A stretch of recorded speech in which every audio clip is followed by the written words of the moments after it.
Okay, we are live. This I can minimize. All right, you guys ready? Do it. Oh, Sandy. Hey, there just like you that. are. Perfect timing. Yes, it's working, guys. There you go. Oh, he was about to give the countdown. You were fashionably on. That was timely. Yeah, that was just No, that's perfect. That's perfect. perfect. Okay. Hi, Sandy. How you doing? Sandy, what's your last name? It's Lirag. Lirag. Lirag. Yeah. All right, Lirag. All right, and our stream is live, so. Okay. So what I was just telling Daniel is we'll do a countdown, 3, 2, 1. We'll go blank for 5 or 10 seconds, and then we'll roll right into an intro and talk about what you guys are doing. The goal is for you guys to be able to tell your story, get your message out. I was fortunate enough to go to the shop last week and get a sample of what you guys are working on, so we'll talk about that. At the end of the show, we'll say, hey, thanks so much, good night, don't hang up. We'll, after we, quote, end the recording, we'll just talk for a couple more minutes before we end the call. Okay, Cody. All right, you guys ready? All Yep. right. All right, 3, 2, 1.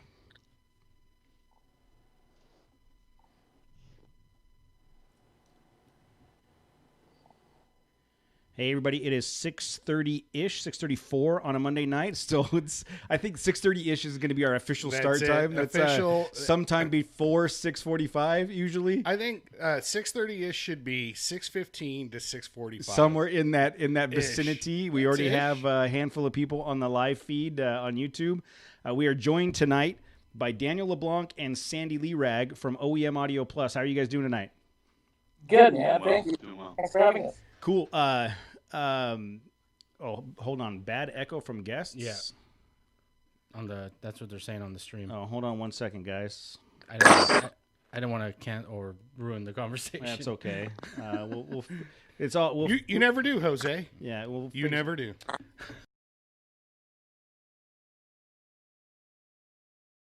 With my Bluetooth speaker problem. I was gonna say that's one of the first things we're gonna talk about. Is one of you guys not on mute? Matt and Jose. I'm on mute. I'm on mute. My volume's down. Matt. We had this once before, and I believe it was a setting in audio. No, I'm on mute. You're on mute. Sorry, guys. Now it's on our side. Audio. We are listening to Could it our be me? default audio, desktop default. Well, what we're getting feedback is that there's an echo for the people in the live feed. Casey, is it still there? Scott, is it still there? Anybody that's in the live feed? They're saying it was from the guests. Oh, So I don't know. from the guests? Yeah. That's weird. I don't Test know. 1, 2. Test 1, 2. Are you guys hearing a guest echo? Casey says no. Scott says yes. All right. Casey says, You gotta love those results. Yeah. Is it? 50-50. yeah. How about just restarting the stream? Only on the guests' mics. That is crazy. Why would that be? Because you guys are all coming into the same feed on the mixing board. Matter of fact, all of us. Did you guys cross the streams? We crossed the Because streams. Crossing the that's streams. bad. That's really bad. Yes, guests have a weird sound. Casey says it's tolerable, but It if might be Casey, the sound of my voice that they're talking about. Casey says it's tolerable. He can Getting tolerate like it quite a bit. Like a scratching and a.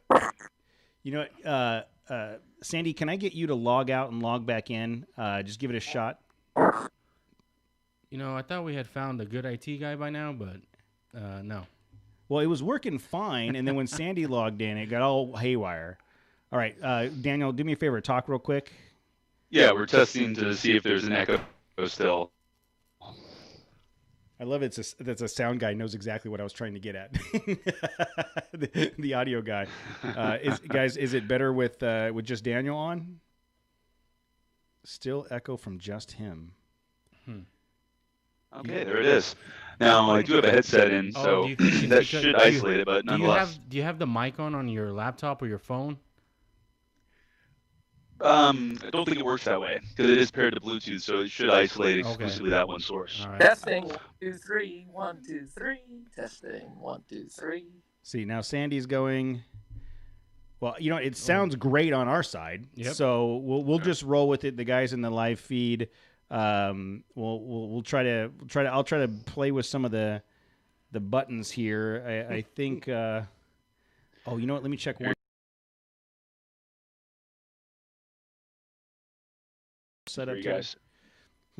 That's crazy. All right. All right, so this is with my headset off. I don't know if that's any better or worse. It actually sounds better. Surprisingly, it sounds better when you're off the. Yeah, we got all kinds of hucksters in the chat room trying to get us to unplug it for 30 seconds and blow on it like it's a Nintendo. There you go. Well, if it sounds better without the headset, let's go that route. At least on that side. We'll go that route. Yeah. Cool. Okay, cool. Let's we'll start again here at what is that? It's Sandy's phone. It's fine. Is it me now? Well, there's a scratching, like it's almost like you're like something's hitting your phone.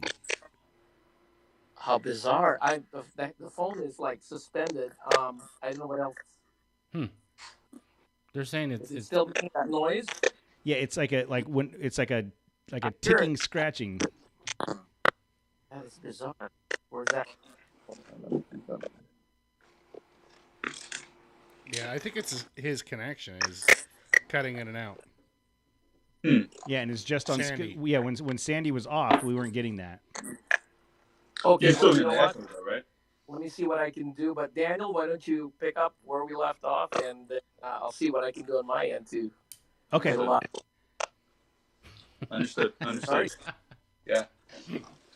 Now, were you guys getting that same scratching on the? No, not on yours. Not on yours at all. It just seems to be on Sandy's. Like when he logged back in, it was picking up. Right, guy? Am I right? Yeah. Okay. Yeah, there you go. Sandy's off and it's gone. Nope. Okay. nah, it's good. Good. Better. Yeah, that is it. My mic. So everybody in the live feed is getting an education on what it's like to try to pull off a. Check. They're saying it's tolerable. Like it's good. Well, but that crackling that's coming in, that's not going to be tolerable when I edit. When I do compression and amp up the sound, that's going to blow everybody's eardrums out. Daniel, do me a favor, log out and log back in. Sorry, I'm going to try something on my side too. No, you're good. All right, System reboot. stand by. Yeah. All right, You so gotta do an old hold on. system reboot. So it's gone. Right, no crackling on our side. We're talking. I'm not hearing any of that scratching. It's coming from. And the people on the interwebs, everything, we sound good? Do we sound okay, guys? It sounds. Is it a loose connection? Whatever ties them into the mix. So we're sounding good. I know I sound good. Yeah. Casey, Or perfect. Casey says that was a glitch in the Matrix. How you doing? Cypher cut the hard line. Oh, Cypher, you Tank? No! They killed Tank's brother. Dozer. They killed Dozer. Oh no, they killed Dozer. All right, you there, Daniel? Tim's in the chat room today, dude. No. He's been MIA working on that garage. I know. All right, Dave says it sounds good. As long as Sexy Dave says it sounds good, then I'm fine. All right, Daniel, can you hear us? Yeah, I can hear you, gentlemen. Yes. And Okay. I feel like I'm not hearing any crackling or... No crackling. It doesn't sound like somebody's trying to lay down a DJ mix, like scratching. Okay. Okay, so we will... Let's... Now, was it exclusively the stream or was it your capture as well, Cody? Just no, we were hearing it from the capture as well. So when you were on, like, so everything on the stream... everything on the call comes through my mixing board and back out, and so we were catching that crackling noise as well. And we probably could have worked our way through it, but I know that when I go to edit the audio, there'd be no way for me to get that out. Yeah. Okay, so we're gonna start. No, there's no repairing that, man. Yeah. I know how that goes. Okay. All right, so we'll start again just a little bit later than normal. All right. It just popped up again, didn't it? Oh, I don't know. Okay. Well, we'll work through it. 3, 2, 1. Hey everybody! It is now 6:43. We started this once already. We've had to work through some technical We're difficulties. still in the We're 6:30-ish yes. work zone. Yeah, It's Delta 15 minutes. Yeah, either way. we decided that 6:30 start time is somewhere between 6:15 and 6:45, and so far we're I good. started like 20 minutes ago, so Yeah, you started when you got here and we had food. So we are joined on the call this evening with Daniel LeBlanc from OEM Audio Plus. How are you doing tonight, man? Doing well, sir. Thank you for asking. Good. Yeah, we're working through some technical difficulties and we got some audio quality things that we're trying to fix, and we will do our best to work through that. But in the meantime, so those of you that aren't familiar with OEM Audio Plus, they are a shop here in Southern California that is. Damn it! I can't. I don't know what it is. Don't give up, man. Don't give up. No. Did you switch to are you still on your phone? Yeah, nothing technology wise on my part has changed that I know of, at least. I'm getting 3 bars on the Wi-Fi. I'm close enough to the hub; it shouldn't be an issue. But Yeah, I don't think it's a connection thing. Yeah. It is, but it's scratching so loud that it's like I can see it spiking on the recording. Like I said, to the point where it will destroy the audio. Do you have a? I had that fan on earlier. Remember? Yeah, I don't think that'll be it. Better. Do you have a wired headset you could plug into? That's what we were doing before. But, not wired. Not wired. How about if you take us off speaker? Let me look into it. And by the way, your viewers are probably loving this right now, huh? Oh, they're used to it. Dude, they love Yeah, that. this is their favorite This thing is in the their world favorite part, right? their favorite thing is watching us fail. They're That's all what it jokers. is. They're all jokers from Batman Begins or Returns. Got it. Just wanna Wants see the world burn. Wants to see the podcast burn, right? Exactly. So again, from the peanut gallery, we've got tell them to go back to the headset. Let's try this. So we'll do Here we go. So those are Apple in-ears, corded rather than Bluetooth. Oh, Yeah, that's good now. There you go. Good old Apple. Okay. There you go. So let's just acknowledge that I was the problem the whole time. Well, This is where the healing begins, all right? We'll tell. We won't tell Sandy. We'll clip this I'll part let out. him know. But yeah. Okay, so there we go. Okay, now I feel good about this. In the past, I've tried to work through those kinds of like audio problems, and then when I go to edit, Dude, it it's just not worth sounds. it. It's Yeah, not worth it. I don't There's want no to. fixing it. Okay, Yeah. so we're gonna do. All right. Tim in the chat room says somehow it was still Cody's fault. All right, 3, 2, 1.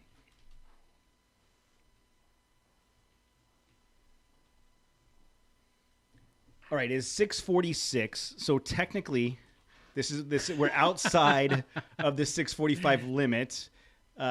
However, we've started this 3 times now, so I'm going to give us partial credit for starting on time. So we have had some technical difficulties. We've got them totally figured out because of the chat room's fantastic support. Thank you guys. I appreciate all your lame suggestions. You guys suck. But on the phone, on the call tonight, we've got Daniel LeBlanc with OEM Audio Plus. How are you doing, man? I'm doing well. Good morning, gentlemen. Good. Thank Or you. whatever time of day it Good is. evening. Yeah. Thank you for. I don't even know. I don't even know. Thank you for working through the audio problems with us. But I think that plays to your strong suit, because that's for those of you that aren't familiar with Daniel. He's from OEM Audio Plus. They're a shop here in Southern California.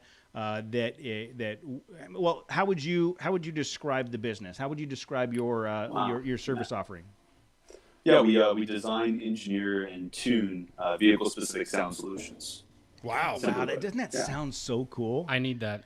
I design, engineer, and tune building-specific air conditioning systems. Right? I mean, would I be able to use that same? Yeah, it didn't come out as cool as No, what he it said. does not at all sound cool at all. So vehicle-specific audio systems. So I'm assuming it's like a box in the back of my Ford Escort with 6x9s like I had in high school, right? I mean, like that's what we're talking about. That because at the time, dude, that was high level, like super cool stuff. You right? were set, yeah. And you know what? Let's acknowledge right up front that there are certain people that you will not be able to help. For example, Jose has a JBL Bluetooth speaker on his floorboard in his Land Cruiser. He doesn't need. I mean, you don't get at a more pinnacle of audio performance than that in your 1994 Land Cruiser. Hey, it's efficient. I can take it with me if I gotta go somewhere. I bring the party with me everywhere I go, dude. All right.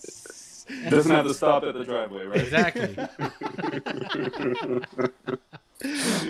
So when I think about like engineered systems per vehicle, I think of like there's that episode of The Big Bang Theory where Sheldon's trying to find the perfect seat in the theater, and he's doing a sound check and he's moving around. Wow. Do you guys do stuff like that? Is that comparable?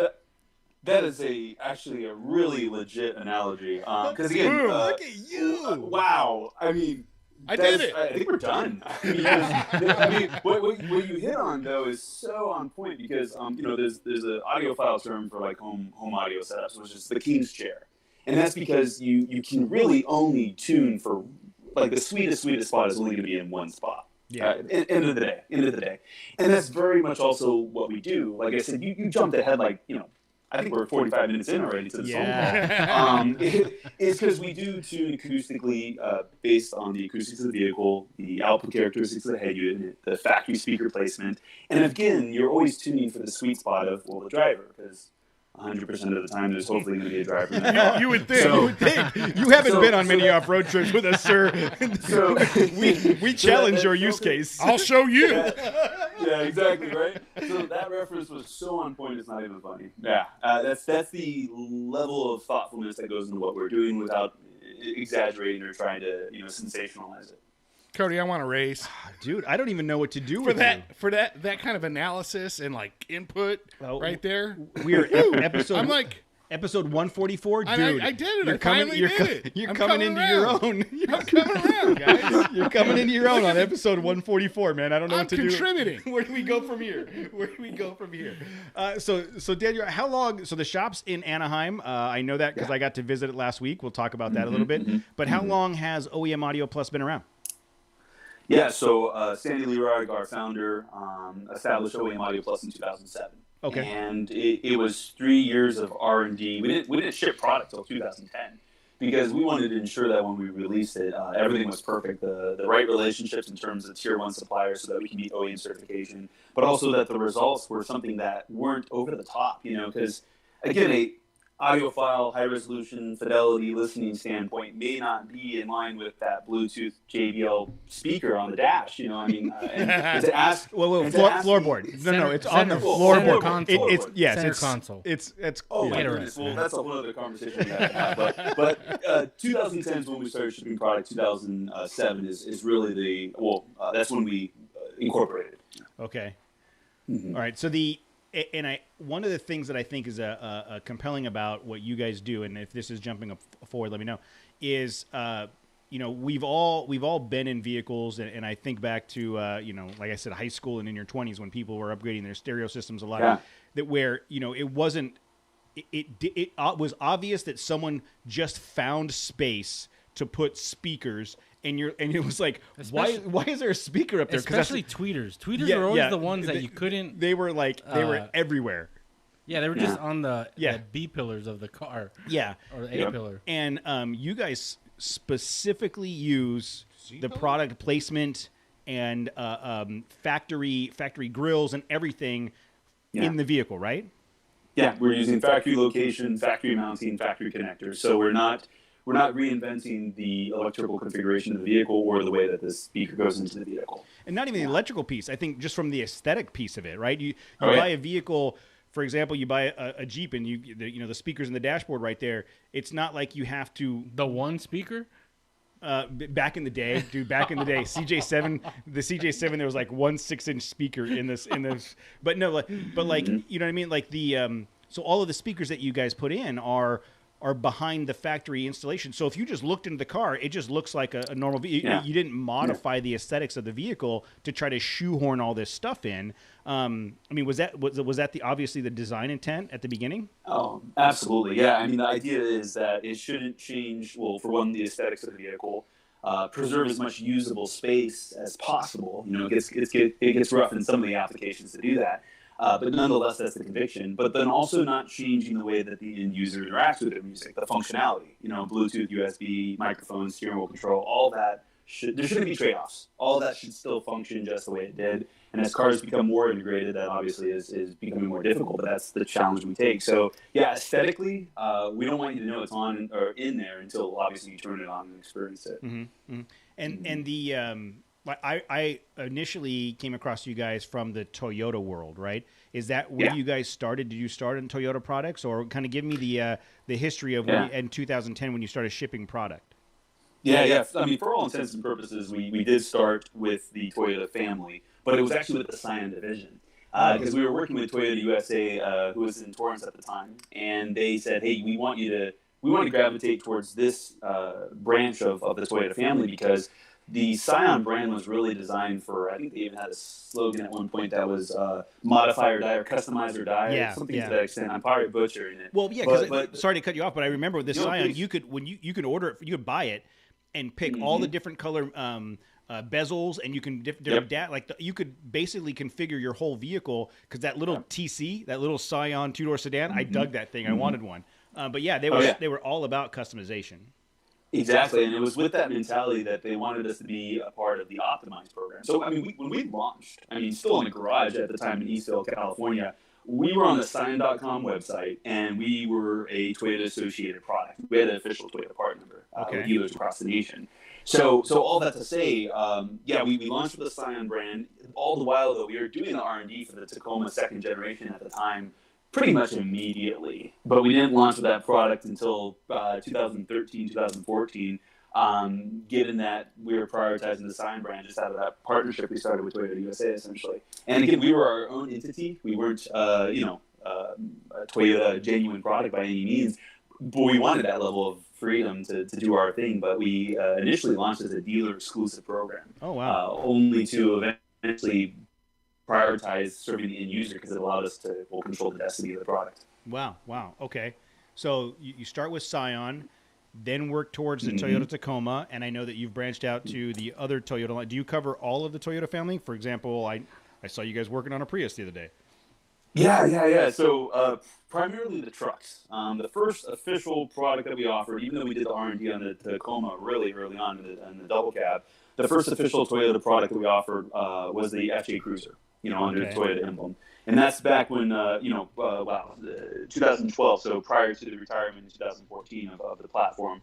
And then shortly after the Tundra, the Tacoma, the 4Runner. The 4Runner was really a product that was brought to creation based on demand. The 4Runner owners would not leave it alone. They just demanded that we brought it into existence, and we were happy to accommodate, obviously. And it's since become one of our best and most acclaimed sound solutions that we offer.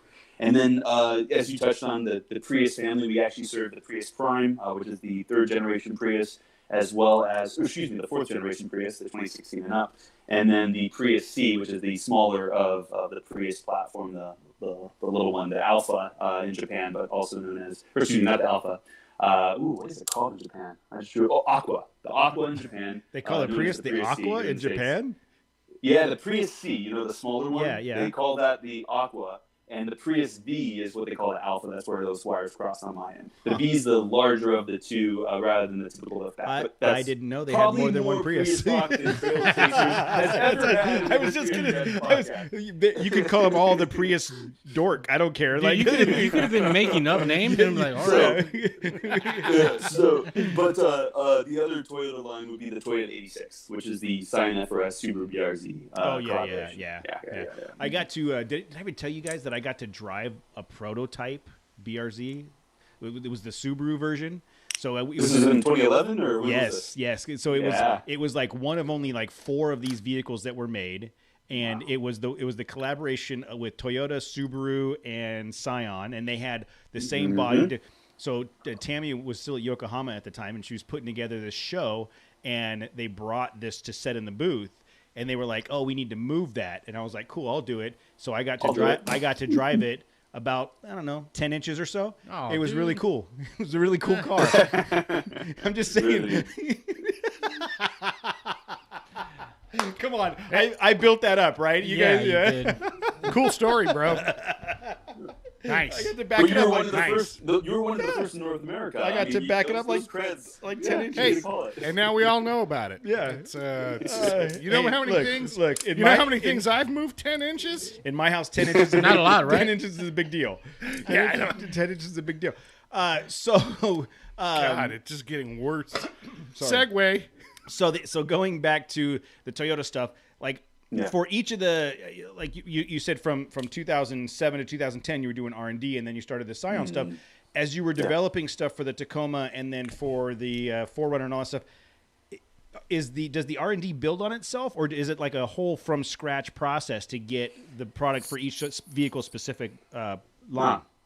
That's a good question. I mean, there is some cross-feminine parts. For example, the tweeter, the one that's the tweeter that goes in the dash on the Tacoma 3rd generation, so that's the 2016 and up, is the same as what you would encounter in the 2011, the 5th generation 4Runner. So there's like a cross-feminine example.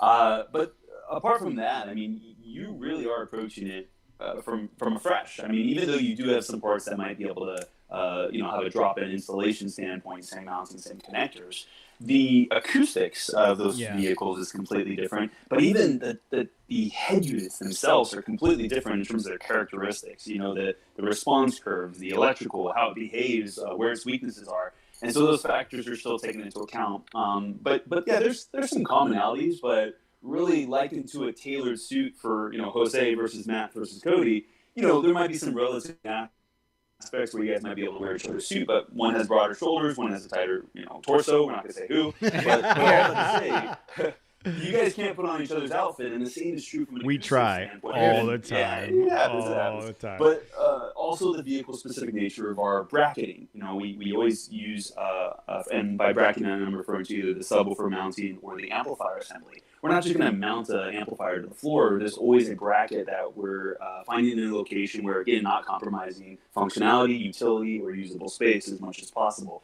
So the bracketing, the subwoofer design, the EQ, the harnesses, all those factors do vary from vehicle to vehicle. Yeah, and going back to what you were talking about the King seat, I would think that, even if you took the speaker from the Tacoma and put it in the 4Runner, well, the distance, the acoustics, the reverberation, like all of that stuff is going to change, so it may not project to the right spot. Can you think of any other audio terminology that you could throw in there besides reverberation, acoustics, reverberation, compression, sound quality, Ingress, egress? No, I don't think. Spreadsheets? I get confused.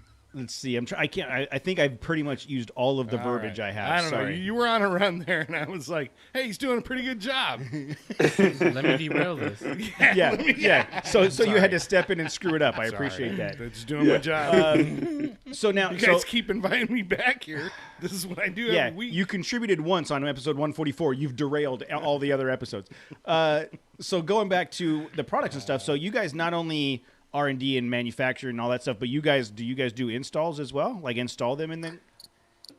Yeah, we're happy to do that. I mean, one, it keeps us fresh. When I talk about a product with an owner over the phone, or when I do a technical support call, I want to be familiar with the process. You can tell when someone's reading the script or when they haven't had any skin in the game. So we do installations for the sake of staying fresh and staying intimate with our products. But it's by no means of the units we've shipped, we've probably touched 1% of them in terms of the installation. Okay. 95% of our owners, man, I'm dropping percentages left and right. Watch out now. No, 95% of our owners do the install themselves. And that's just the nature of our product because we have step-by-step tutorials, et cetera, that empower the owners to do it themselves. But as we grow, obviously, we see more professional or whether you want to call it third-party installations taking place. So to answer your question, yes, we're happy to do installations at our Anaheim facility, but it's much more rare now than maybe it was 5-10 years ago when we were more boots on the ground. Yeah, and I would think that using the OEM factory locations and bracketry and all that stuff makes it that much easier. If you're taking the grill off, getting the speaker out, you have the same factory plugs, you're plugging that back in. I would think that would lend itself to the driveway mechanic much more than a custom solution where you got to cut a bezel or those kinds of things. Yeah. I mean, without sounding so biased, about the product. I mean, I've done installations in the middle of Ouray, Colorado, with a headlight at midnight, and knocked it out in 2.5 hours because, well, one, familiarity, but two, everything is very intuitive. Well, one, Toyota's really good about making their vehicles very accessible, serviceable is the better word.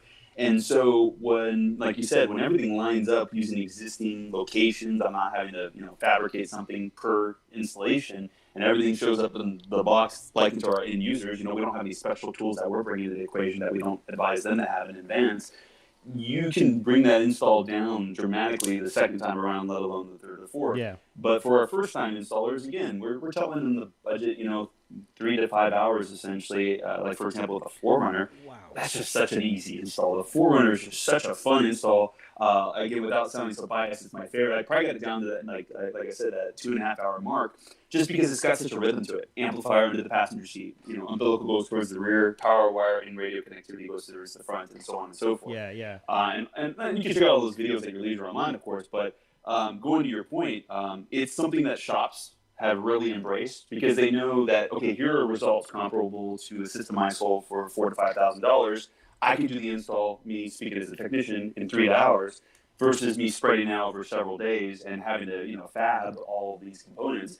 So they have embraced it to say, okay, if I can get these results for my end user, in a matter of hours rather than days, and for this price, it is highly embraced by dealerships as well as installers, as well as our end users, obviously the direct owners, as a result of those attributes that we're talking about. Well, and that kind of blows me away because cat out of the bag. I got to sit in a vehicle and listen to one of their systems on Friday. You had a cat in a bag? I had a cat in a bag. I hate cats. So I got to sit in one of the vehicles, which we'll talk about in a minute here. But to know that that's a 2.5 hours of my time to achieve what I experienced, I'm completely blown away at this point. Like that, I cannot believe that it's that little of an investment for that high of a quality of difference. So, do we want to talk about that? Yeah. What was it that was done? Now So you've piqued my interest. So what did they do? So let's talk about that. So I got invited over there on Friday. I got the opportunity to come and see some of the stuff that they're working on. And Daniel, do you want to kind of talk about what the product is that you're starting to launch? Oh, fully. Real quick though, just for a little bit of housekeeping. So the install for the product that you heard, probably more in the 4 to 5 hour range. Okay. At this time. Still. And that's just good. That's due to the complexity of, and we're talking about the Jeep. All right. You listen to the Jeep Wrangler, the JL chassis. And all that to say, American vehicles are a lot more complex in terms of screws, bolts, etc., versus what we see with Japanese like Toyota line of vehicles and so forth. And so, full disclosure, probably that 4 to 5 hour range. Okay. Just in terms of budgeting, but nonetheless, like you said, still. So you got to hear our Wrangler prototype, which is the first of our Signature Series platform. And it's really a bit of a labor of love, if you may, in terms of bringing this to the Jeep community, because we've really caught their attention, obviously, for what we're doing with the Toyota platform, because that community speaks amongst itself, and obviously there's that bleed over within the Jeep and Toyota, as much as they wouldn't want to admit that, it's a friendly game of sports, so to speak. But all of that to say, you got to hear the Signature Series for the Jeep Wrangler. Now, I can talk about the nuts and bolts of it, but Cody, if you don't mind me prompting it, I mean, I feel like it's always better to lead with your experience without, it being solicited or biased. I mean, what's your knee-jerk feedback on it? I know you've had 2-3 days to linger on it, but nonetheless, how would you summarize what you heard? So I'll tell you the same thing that we talked about that day. So I don't consider myself an audiophile. Like the Tacoma had the factory JBL sound system in it. I thought it was great. I did notice when I moved to the Ford, it wasn't fantastic, but whatever. I don't listen, I listen to the same handful of music, and mostly I listen to podcasts. It's not that big a deal. So When I got the opportunity to come sit in the JL, the first thing I noticed was there was no you couldn't see any speakers other than the super clean install of the subwoofer in back. There was no speakers popping out of the dash. It was all in factory locations. And so Daniel played a couple songs for me, and he's like, "Okay, put your own music on there." So of course I plugged in and I played. I played. Well, I already know. What did I play? It was Foo Fighters. Whatever you name it. Wherever you left off the last time you were listening to it. It was Imagine, Foo Fighters. Imagine just Dragons another or album. something. Yeah, Just it was, more Foo Fighters. Foo Fighters, Imagine Dragon, but because Does that's Foo Fighters have a song called Imagine Dragon? No, 'Cause Foo that Fighters- would be your ultimate. no, you'd they be in collaborated, dude. heaven. so then I had to test some of the bass, so I threw on Beastie Boys and Hollywood Undead, and then a couple other like random songs in there. I think OK Go or whatever, just like different genres of music. And what I found was like, and I'm relating it to what I've learned about the recording and editing the podcast. Like after we record this, we do what's called compression, and it takes that top and that bottom range and shrinks it down a little bit so that it sounds crisp at either end. Usually if it gets too high pitch, you get that crackling. If it gets too low, you get that rumble that it sounds unclean. Like you can tell that. At no point in changing from Foo Fighters to Beastie Boys was there any point where I felt like that system exceeded a crisp level. Like it was able to balance out the bass and the high tones. And it, like, Sorry to cut you off. Does it do that? Like, does your product have like a real time like monitor that's monitoring the music? It's a great question. Yeah, I mean, and it is doing real-time diagnostics, but it's not doing real-time normalization or anything like that. No, like it really, really, real-time EQ? It really is dependent on the source. So what we can gather from what Cody's saying, at least from our standpoint as it pertains to the sound reproduction of the system, is he was listening to pretty consistent recordings in terms of how they were mastered or the quality of the recording, whether they had a form of compression or if they were uncompressed. They were all kind of on the same plateau, but there was different genres that he's listening to. And the reason that he had that consistent listening experience without having to touch settings or what have you is because we gravitate towards accuracy. Like into a studio monitor or a good set of bookshelf speakers. You're giving it's very, how do you say, I don't want to say flat, but just ininvasive. It's not overemphasizing this or overemphasizing that to a fault. Where it results in colorization or boosting, and you have to kind of tone it down or speak it up. In either account. And that was the thing. So I didn't feel like if I'm playing the Foo Fighters, I got to adjust the treble, and then when I put on the Beastie Boys, I got to adjust, like to the point where like my Tacoma, I used to have to do that all the time. I would constantly adjust the equalizer depending on what I was listening to. Yeah, when burning CDs was a thing. Yes. Like you'd play one song and you'd have to turn it up so high. Yes. Yep. And then another song would come on, doing the bass was like too strong or whatever. So Exactly. anything so that.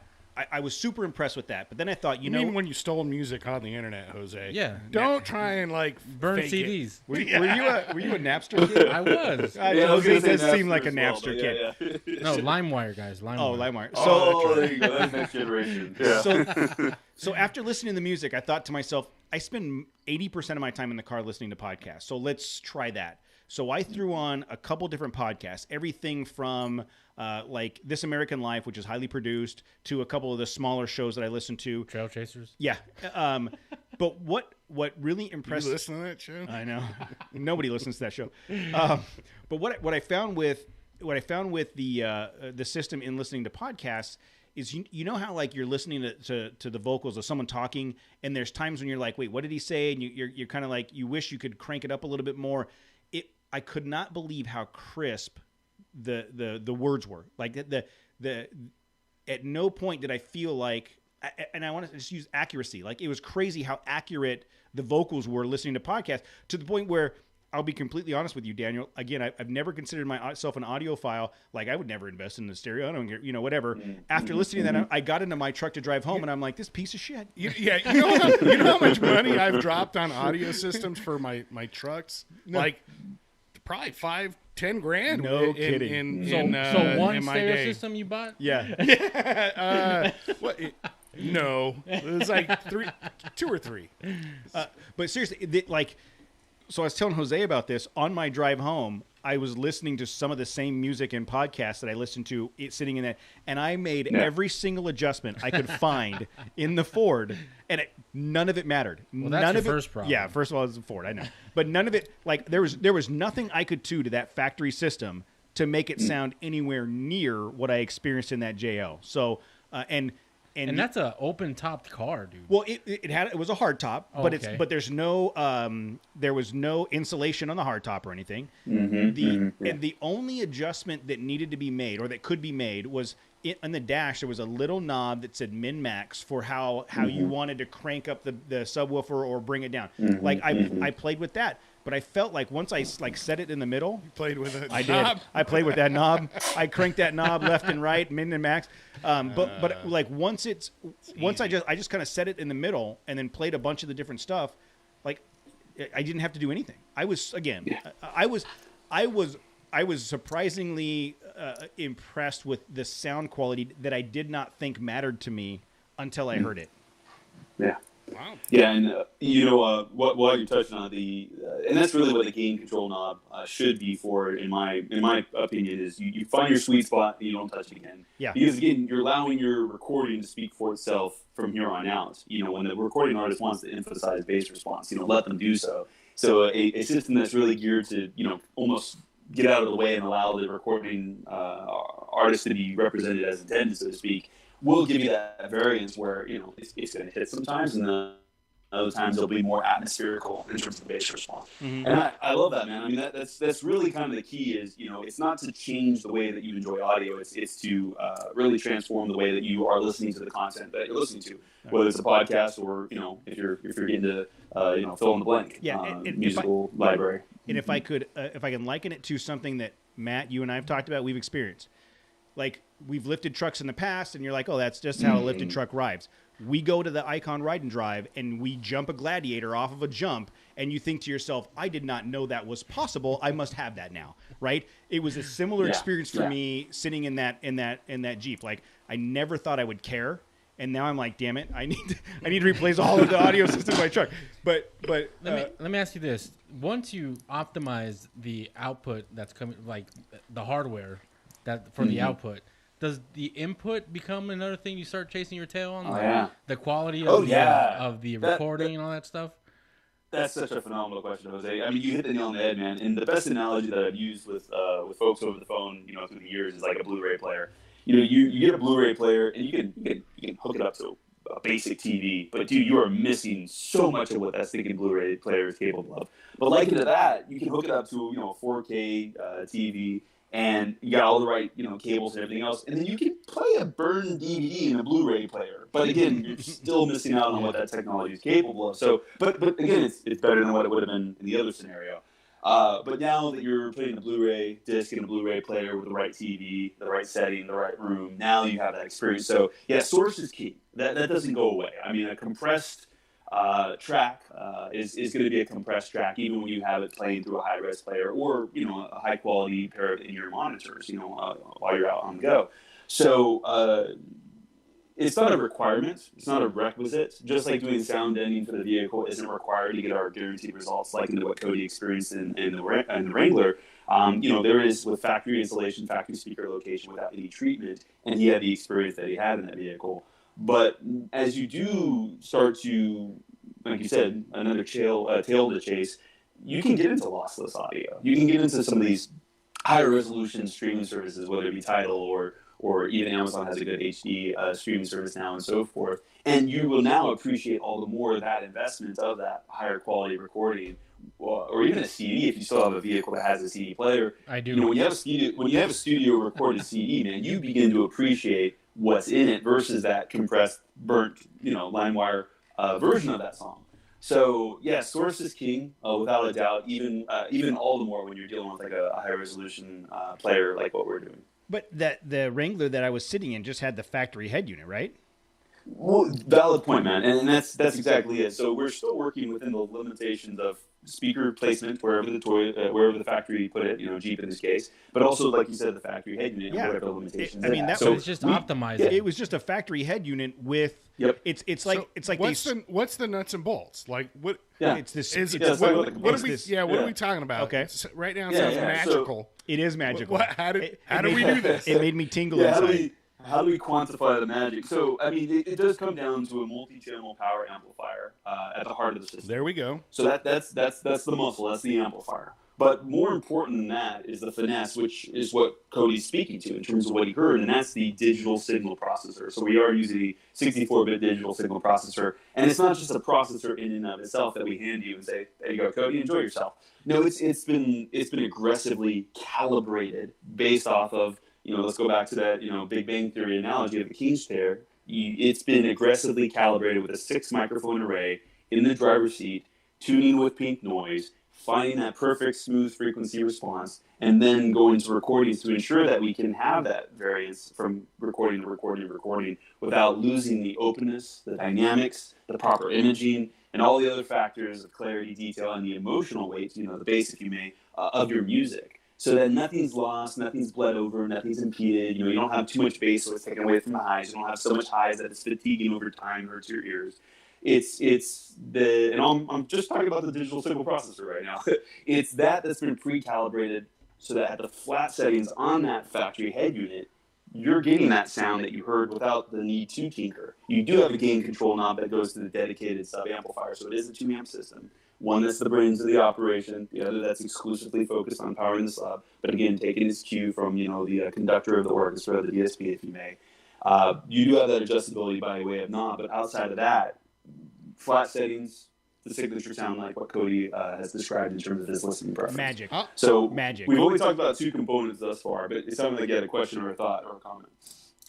I'm just saying, thank God I never run into you like at Best Buy or something. Yeah, I know, dude. You would have sold me. You would have sold me. Shit, man. I'd have been like, whatever, man. I'll take 2. Yeah, do my wife's car too. Like, yeah. So you get- how many cars can you guys do at at once?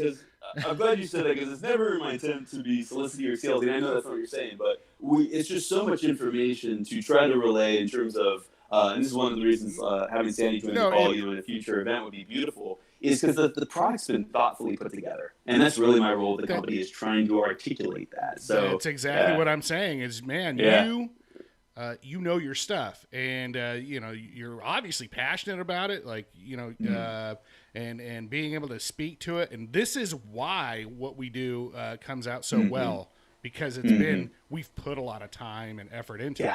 Yeah, so Agreed. I completely it's awesome. What's I'm our sorry. excuse, dude? Because we put a lot you're of good, time you're and good. effort into this, and We're not good at It what does- we do. That's what it is. As Tim in the chat room pointed out, it's about time someone on this show knows their stuff. So, but that goes back to, you were saying you're not trying to be salesy or whatever. You're just trying to articulate the product. And I'll be honest, when you were like, "Hey, can you come and experience the vehicle?" I was like, "Man, I don't know. I get so much stuff going on." Fortunately, I was 5 minutes away from the shop, and I was able to do it. Sure. And I'm so glad that I was able to experience that before we had this conversation, because I think you were smart enough to recognize that we could talk about audio all day long, but without having someone physically experience it, it doesn't have the same punch. And I think that most people, they buy a vehicle. The vehicle they've just bought is probably newer than the one they just got rid of. The sound system's probably a little bit better. And they're like, man, this is a good sound system compared to, I just came from a 94 Land Cruiser with a JBL speaker on the floorboard. So now that I've got 4 speakers, like, I'm doing great, right? Right? You multiplied, man. Yeah. So if Jose had 4 speakers, he'd be like, is this a concert? I'm a bad use case scenario because anything for me is an upgrade. Yeah. So, but I think that most of us buy the vehicle and you're like, yeah, this is great. This is what I'm listening to. It sounds good.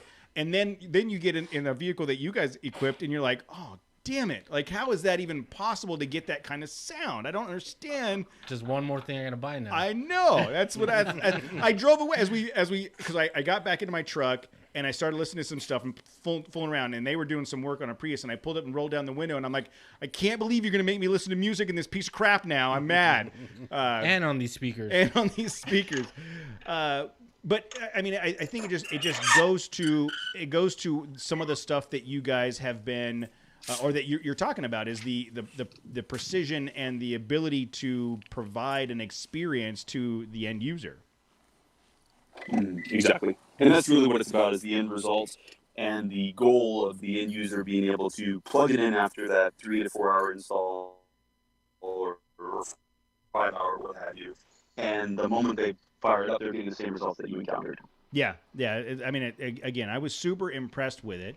And that was the jail. So you guys have the full line of Toyota stuff, and then and then you're moving into the Jeep stuff now, correct?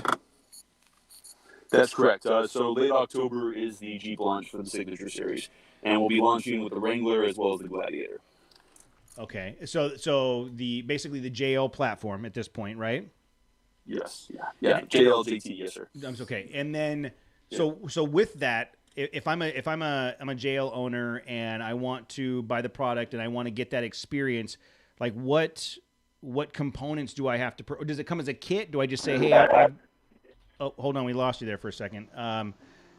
So if I'm a JL owner and I want to have this experience, do I just say, hey, I've got a 2020 JL, send me the kit, or is there like more customization and different componentry there? Yeah, no, like in everything we do, one of the ways that we control the results is by doing closed loop systems. And meaning that everything, there's an ecosystem, there's a synergy, the speakers are calibrated with the amplifier, the digital signal processor, and everything we talked about in mind, but they're also calibrated with each other in mind. So there's that complementary frequency response, et cetera, et cetera. So yeah, it is a complete solution. Yeah, we don't do the piecemeal mentality of you can have a little of this, a little of that. We will err on the side of doing like speaker upgrades in and of themselves, working with the factory power of the head unit, which can give you an increase in sound quality. But in terms of like amplifier, subwoofer, those are always coupled together. It allows us to control, like I said, the results that you're going to encounter once everything's fired up.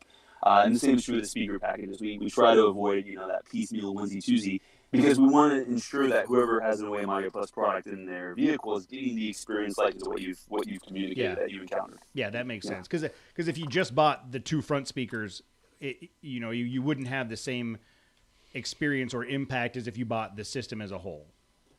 Correct. Yeah. There may be something of, cut from the same cloth, if you may, from a mentality standpoint, but it wouldn't be the transformative aspect of what we're talking about, where we have, complete control and we can do a whole heart transplant essentially. Wow.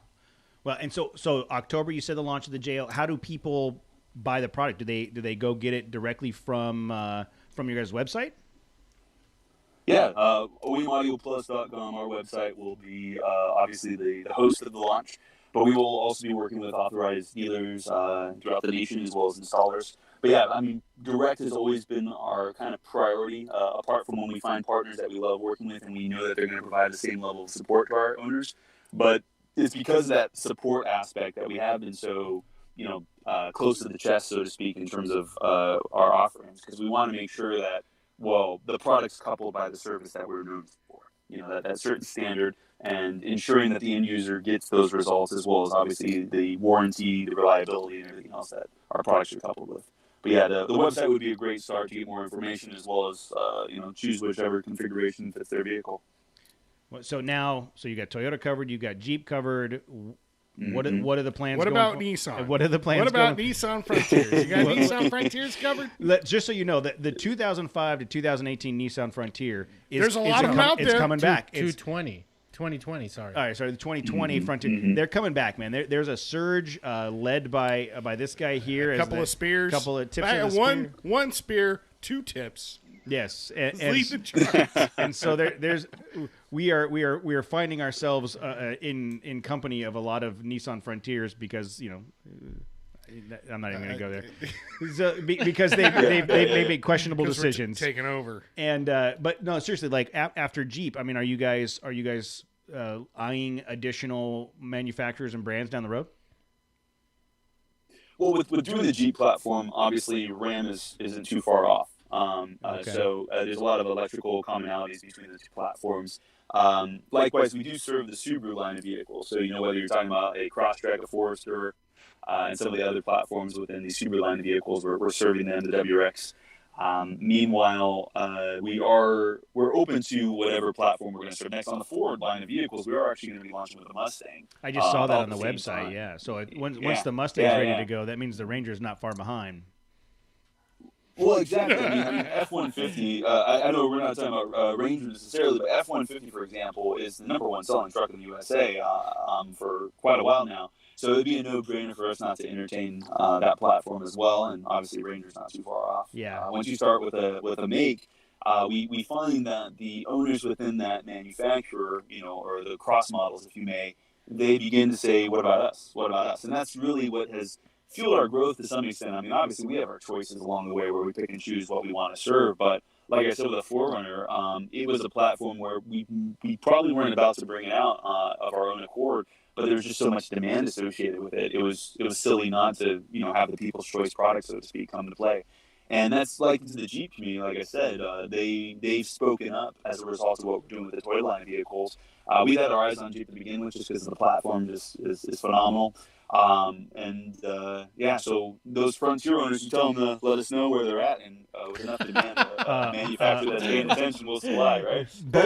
Both of them are right here tonight. One of them's sitting across the There you way, go, man. and the other one is in the chat room. Both the Frontier owners in Southern California are here. Oh, stop it.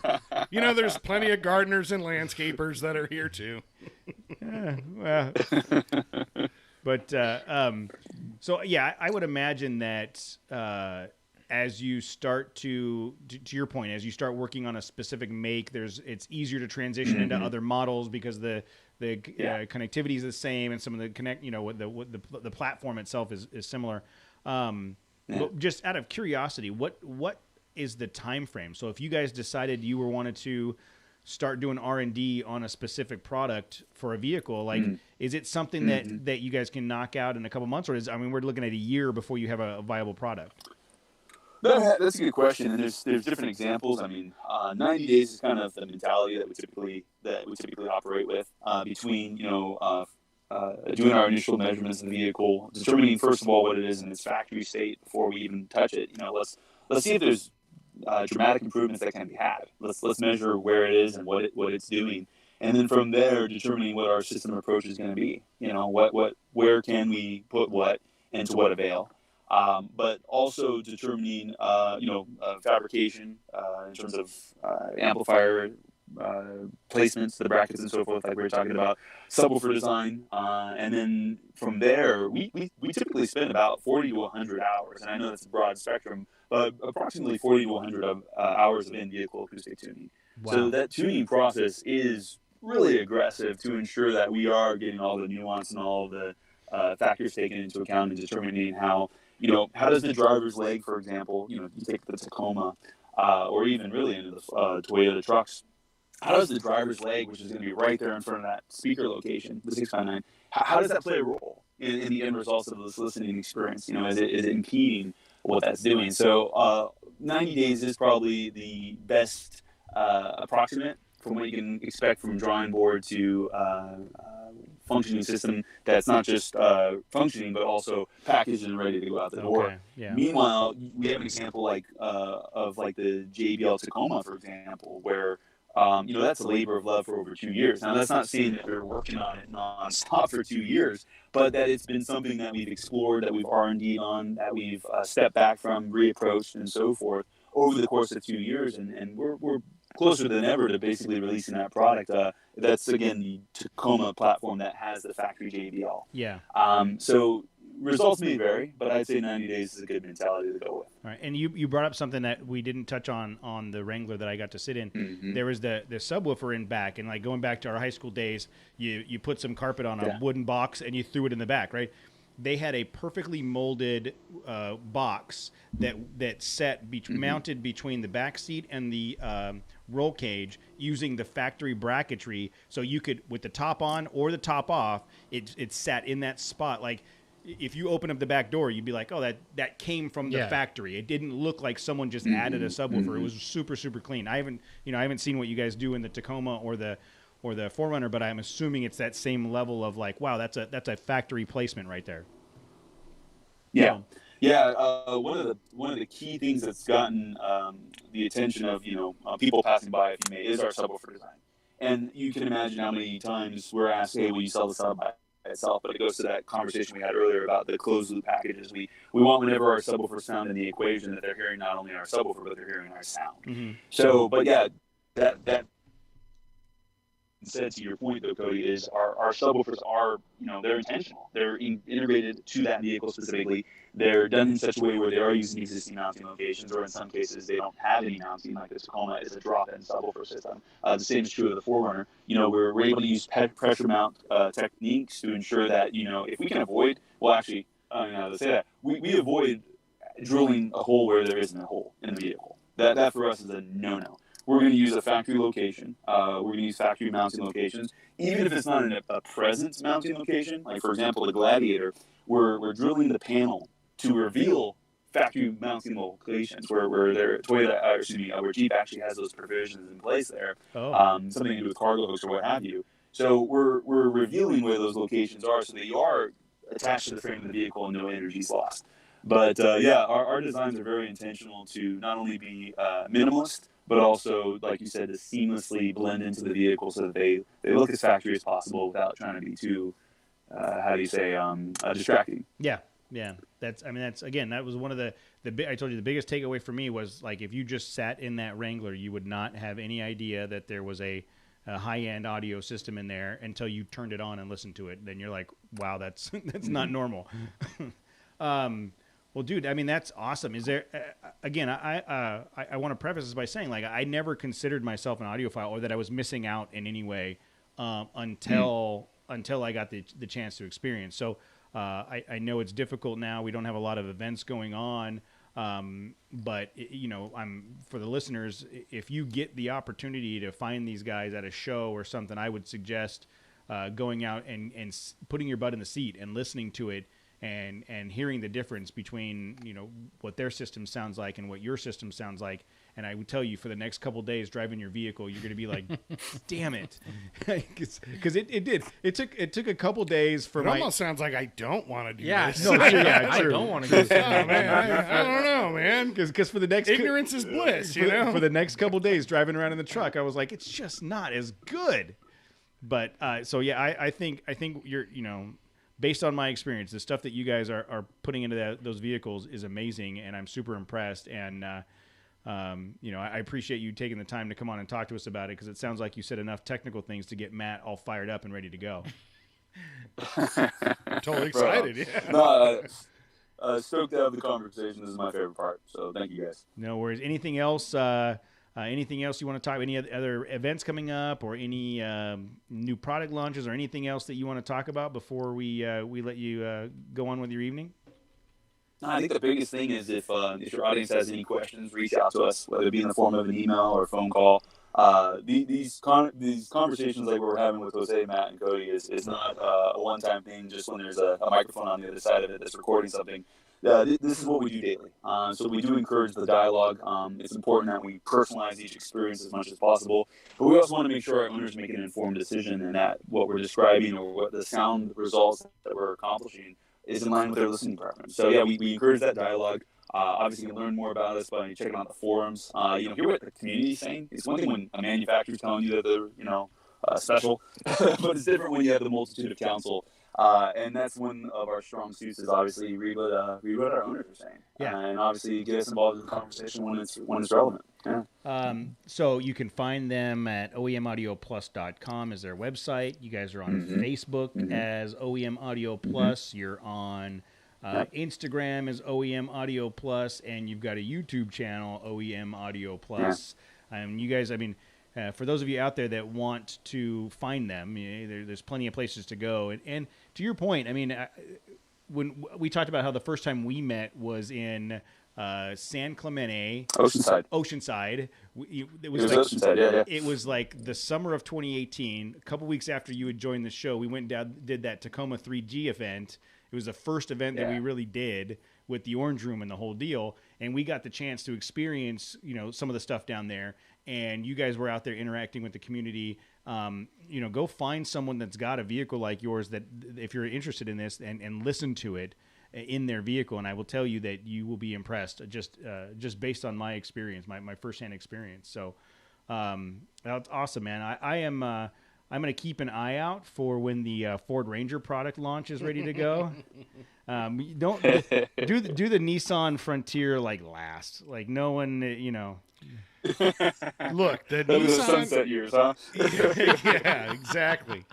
The Frontier market is starving for some kind of aftermarket attention. So I'm just saying that you'd be the only one. You'd be the only thing. You'd the only be, game in town. Yeah, you'd have a monopoly on that market. Yeah.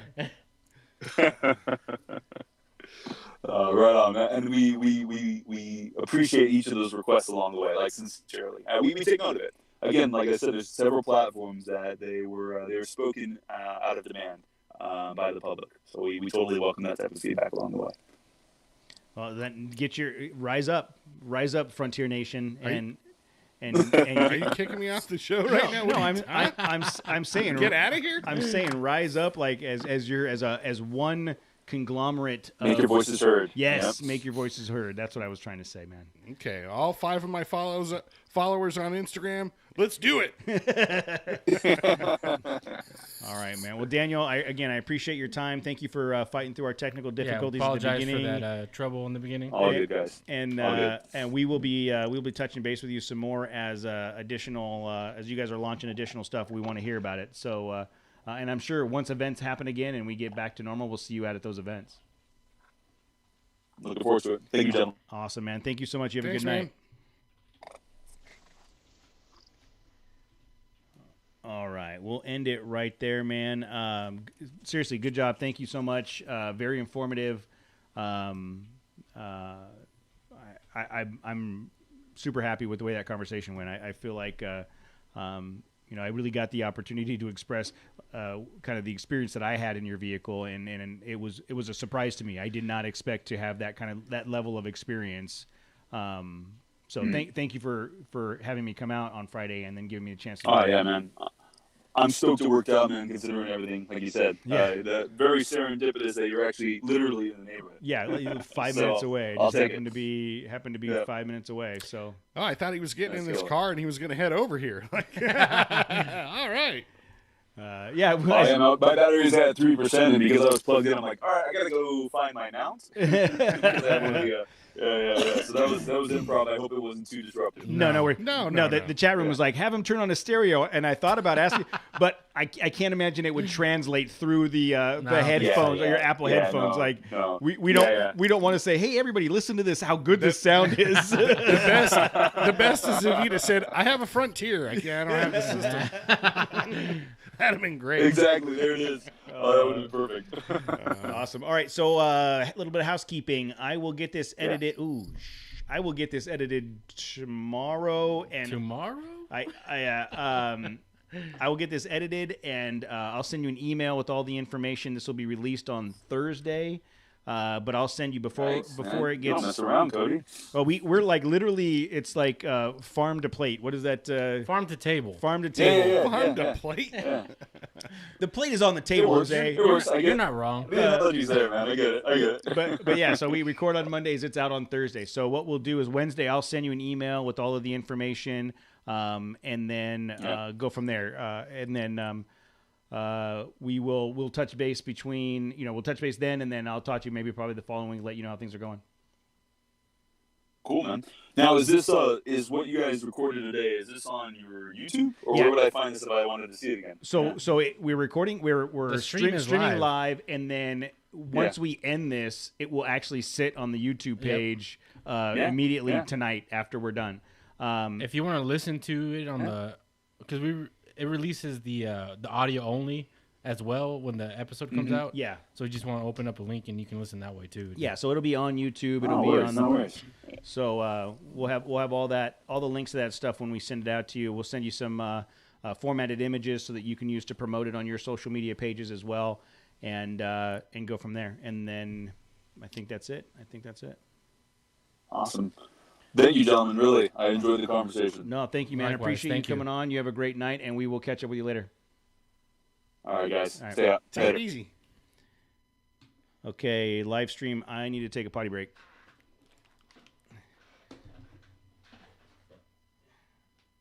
Feel free to talk trash about me while I'm gone. Yeah, just waiting for you to leave. You don't want to do it. We don't want to do it to your face. Hopefully he doesn't hurt himself while he's going to the bathroom. Can he hurt himself anymore? Oh, yeah. Oh, yeah.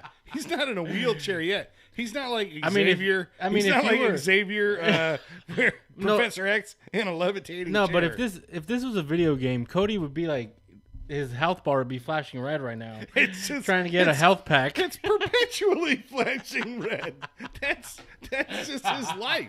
That's his life. It's always right at that borderline of like healthy and then like health He pack. gets one bar back, Yeah. and then he ventures out of the house to try and do some dumb shit like ride a bicycle. Riding a bicycle, he blew out his shoulder.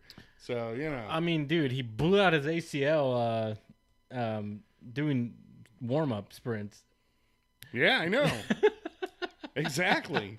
He stepped backward.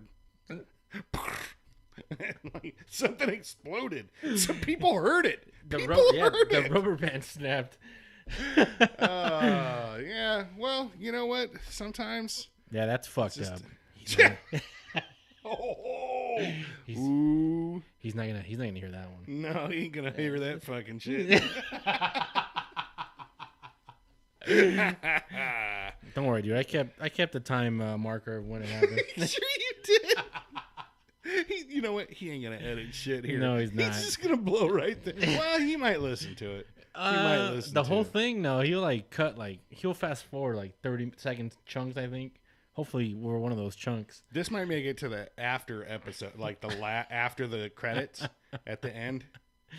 Oh yeah, Post credit content. yeah. Okay, let's see what's going on. Wow, look at the forum is active. Imagine if you had to go save him. Nope. I don't want to imagine that. Happen in the bathroom. I give him a med pack. He's probably got med packs in the bathroom Dude, already. I think he's sustaining on med packs. Yeah, he just has a ton of them. Let's see. In D&D, he'd have a negative Constitution score. Yes, exactly. He put all his points like Yeah, like in if you ever charisma play- or some yeah, bullshit. exactly. You know, some guys put all their points in like strength and Yeah, exactly. I put mine in good looks and sexual prowess. zero intelligence. Yeah. All right, I moved 10 inches.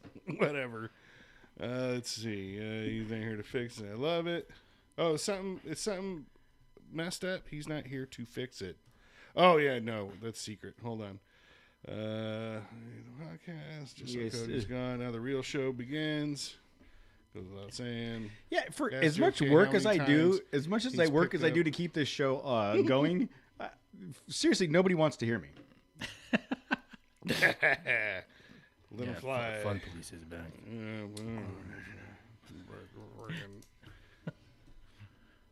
All right, you guys ready? Yeah. Here he comes. Hey, Casey, screw you, dude.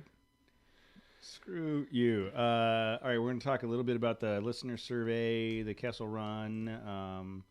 We can talk about the surgery that you guys sounds like you were referencing. We weren't even We didn't talking even about talk that. about your surgery. No. You can go back out and we'll start up. We should have. Why don't we talk about that? Here we go. Then we'll do it right now. Ready? 3, 2, 1. All right, I'm back in the room. These guys are done making fun of me, or at least they're No, we're not done. they're not done. You're just not going to make fun It's of me never behind done. my back now. Yeah, no, it's just back to normal in front of you. So it sounds like you guys were making fun of my my medical conditions and that something about medic packs.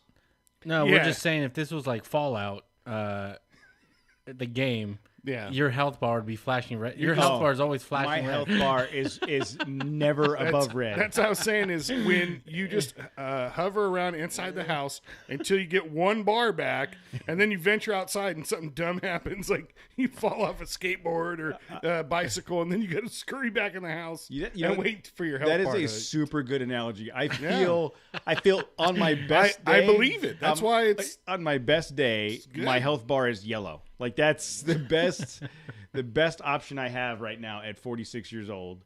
So today is Monday, September 28th, 2020. This could be the last time anybody hears my voice.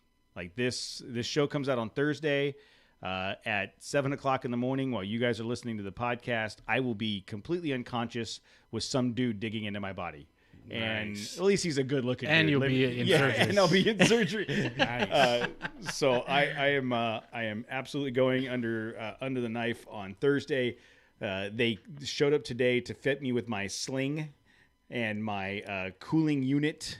Can't you just give them the dimensions from the last time you had a sling? I Don't they have the mold ready to Yeah, go? they already had that stuff. here's the thing, like that would be funny if I'd hurt the same body part all the time. It's always something different. I haven't made it all the way Oh, so through. you have? Wait a minute. You can go back through again. Like, so this is perpetual. This could be forever. You got a lot. Wasn't there right? a sci-fi movie about that where like there's people that if you didn't pay, like they repo your body Looper. part, they'd repo your body parts. Yeah, I don't know if I saw Nobody that. wants I my thought- parts, dude. Yeah, exactly. Nobody wants he got these parts. sold some. Yeah, bun- you got some bun- you got I sold was, some I pretty was bad built. parts, bro. I was built on a Friday yeah. before a 3-day weekend. That's the same shift that built my F-150 built put you yeah. together, dude. I was either built on Friday before a 3-day weekend or the Tuesday after a 3-day weekend. Like that's how my body was put together. So I mean, there's a good chance that this will be the last show of the last episode of the show. Well, we can come over and still but record. like and either stuff. one of you could turn on the computer. Okay, Jose could turn on the computer, but neither one of you could figure out how to live stream or edit anything. I'd figure it out. Oh, I got faith in Jose for sure. Yeah, he's got that stuff. So I am literally like staring down the barrel of 8 weeks in a sling and an additional. So I think I told both of you this, or at least I told Jose this when I was talking to the doctor this week, and I was like, "So you'd said I'd be in a sling for 4 to 6 weeks. I mean, like 6 weeks. Is that is that like 4 to 6 weeks?" He's like, "No, for you should expect at least 8 weeks." All right, man. And then we were talking about recovery time. He's like, "Normally, I tell people this is 6 months of recovery. You should plan on 6 months plus." He's like, "This is a horrible surgery for most people. Your shoulder's worse than most. You're going to have a tough time." And I'm like, and then he said, "What did you take for pain last time?" And I told him, you gave me this for my ankle." I said, "But I didn't really take anything because I usually don't need it, maybe the first day or whatever." He says, "I'm going to prescribe you something a lot stronger because I think you're going to be in a lot more pain this time." God, It's just to get you pumped up. Yeah, dude. It's like, thanks. I left in the worst depression. Like I was like, "There's no way this could get any worse. Just chop it off. Like I just don't need it anymore." So I am staring down the barrel of a whole lot of not fun the next couple months. So forgive me if I'm not in a chipper mood and active. You know what? It's like this is what it's like. Your life. Like there's some people. I don't want to say in your. How do I phrase this?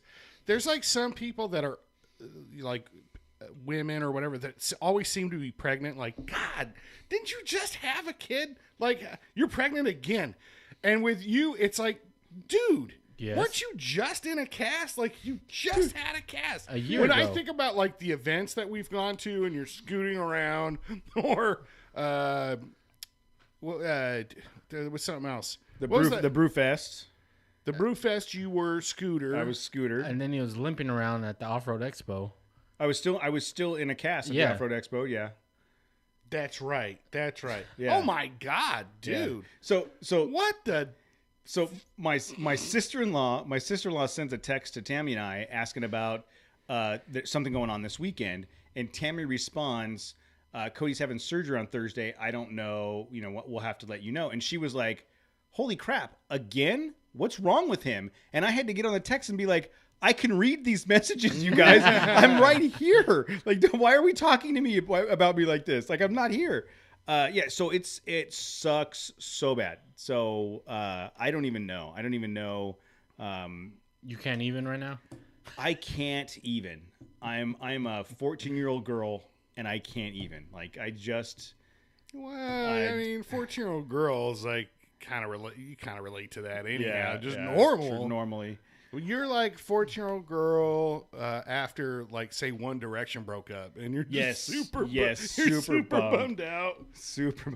My hope right now. So I've got surgery Thursday. I'm off Friday, and then I'm off all of next week. My hope is that I could just be unconscious for those 9 days, just unconscious. That's what I would do. Not feel any pain. Just whatever drugs they give you, take them. But they make me feel like shit. Yeah, dude.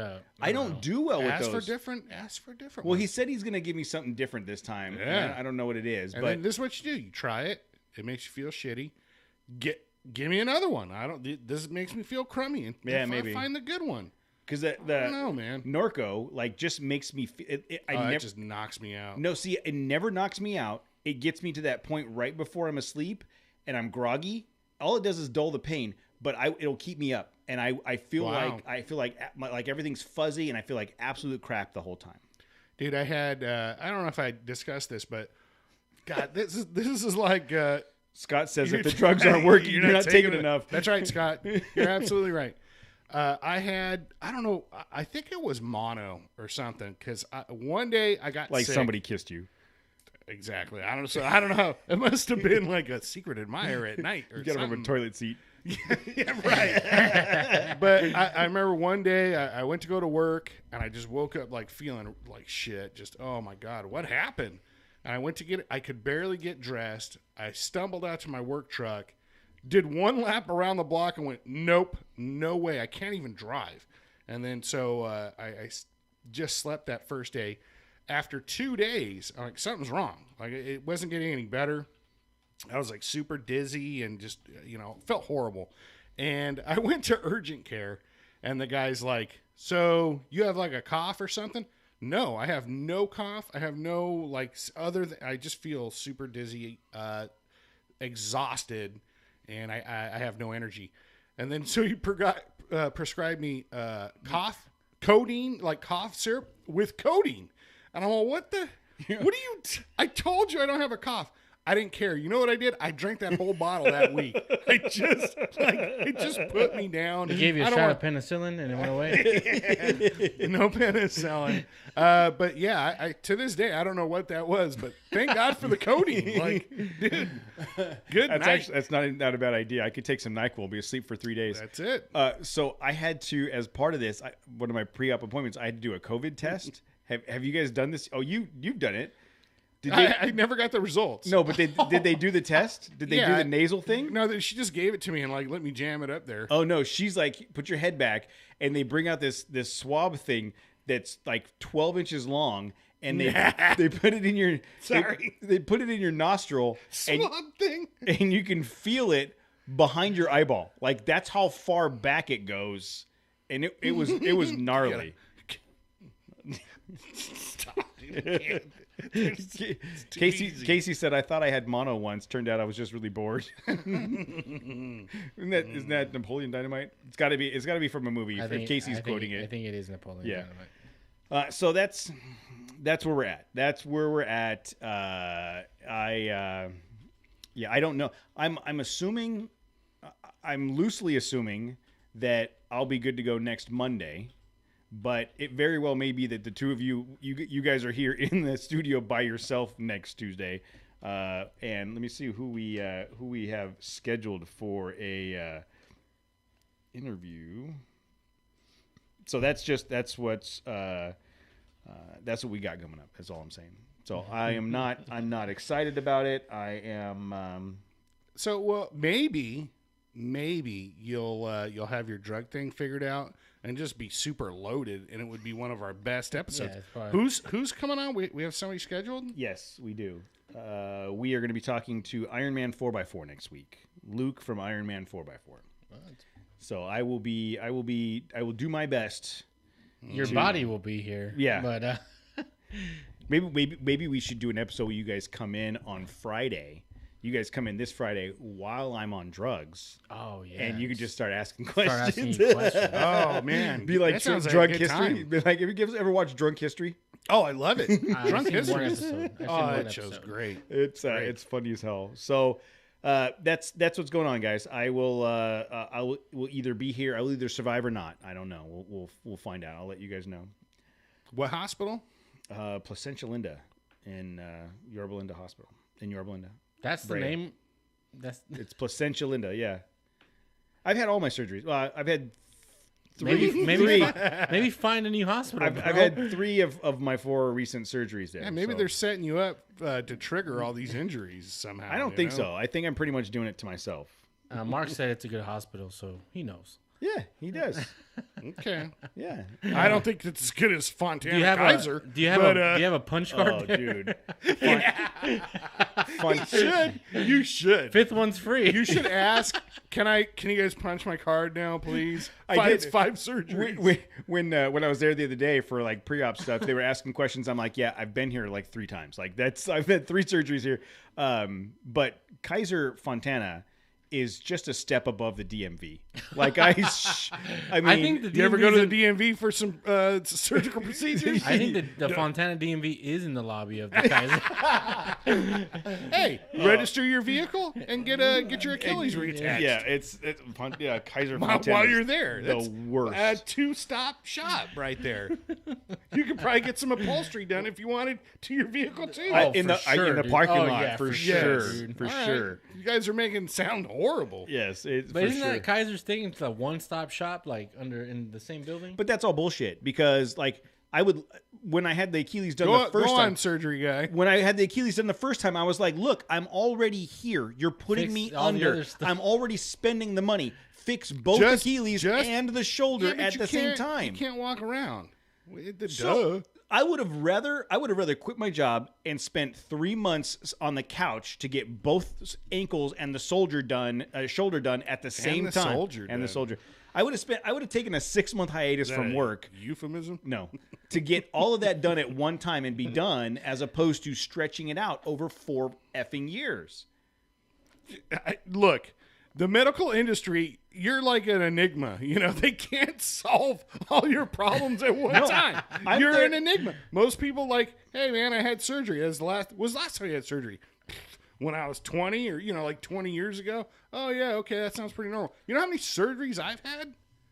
0. Look at yeah, me. most people Look at never me. have- Yeah. But that's just because you don't address the shit that's wrong with you. You need like 5. I do. I got some issues. you need at least 5 surgeries that I can physically see right You now. know what I need? I need just some IPAs. Dude, and handful of ibuprofen, and I'm fine. Fine. Dude, Oh, you're not trying to wake up the next day. yeah. Oh well, yeah. No, that's the problem for the next day. Worry about that later. I may be. I need to come up. I maybe start being a drinker and kind of dull the pain. I can't see you as a drinker. No, me neither. No, try it. I need to try some alternative medicines or something. Oh. Some acupuncture and essential oils. Oh, I thought you were talking about some other alternative medicines. I'm talking the ancient Eastern medicine, like acupuncture and essential oils and like chakra Asian. rocks and Asian massage. oh yeah, get someone to walk on my back for sure. Just a nice hunky Asian guy, like get in there with his elbows and Like ex-sumo guy and get a sumo dude.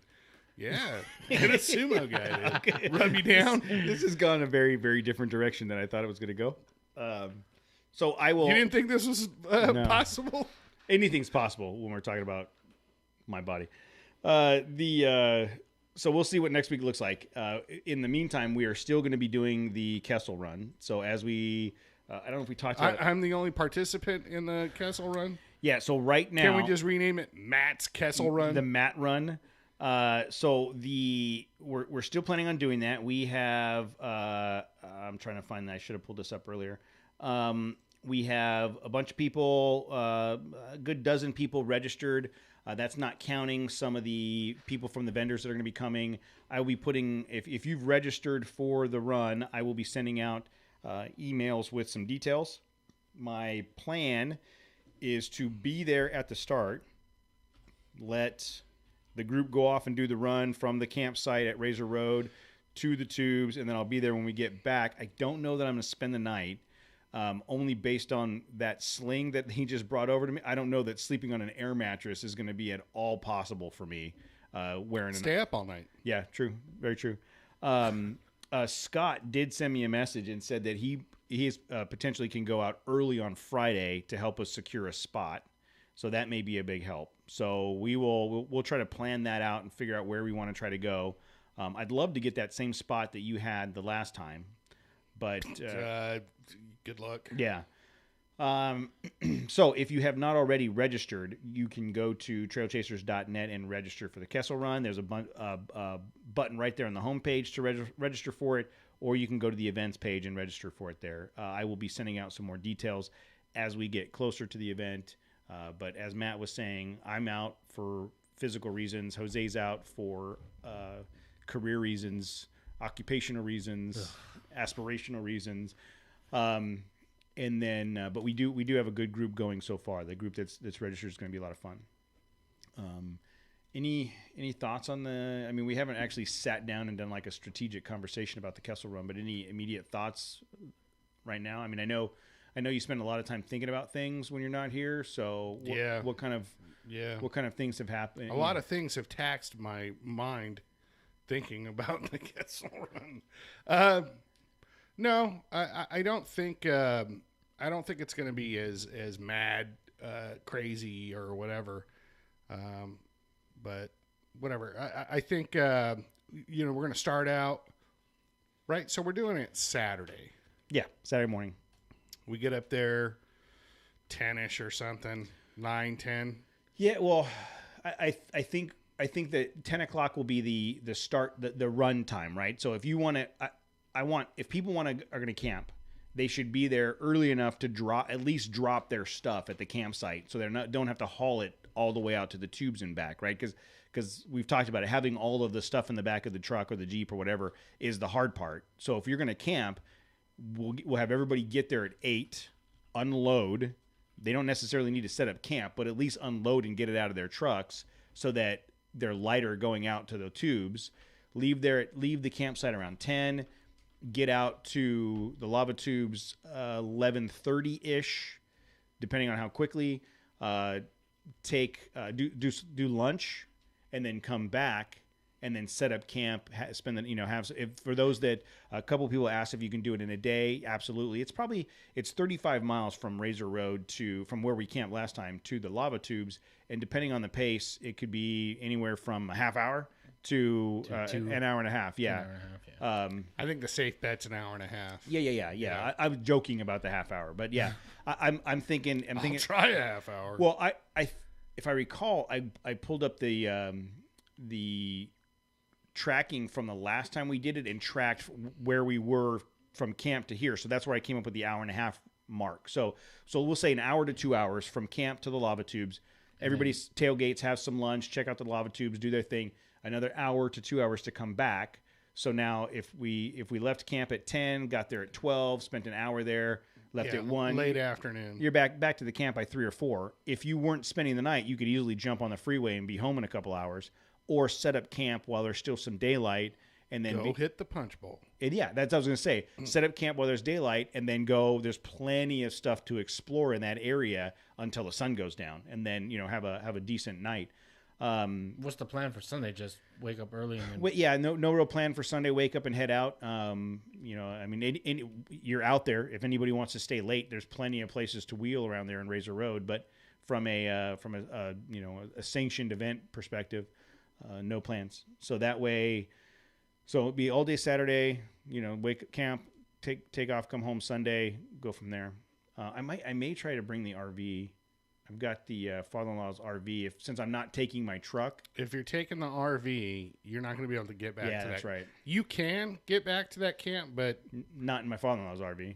In my RV, yeah, I'll get back. yes, there. yeah, exactly. And there's like, because it's sandy. It's even Yeah. sandy down. It's not as bad by that campsite, but there is some spots like when we were. Where you got stuck.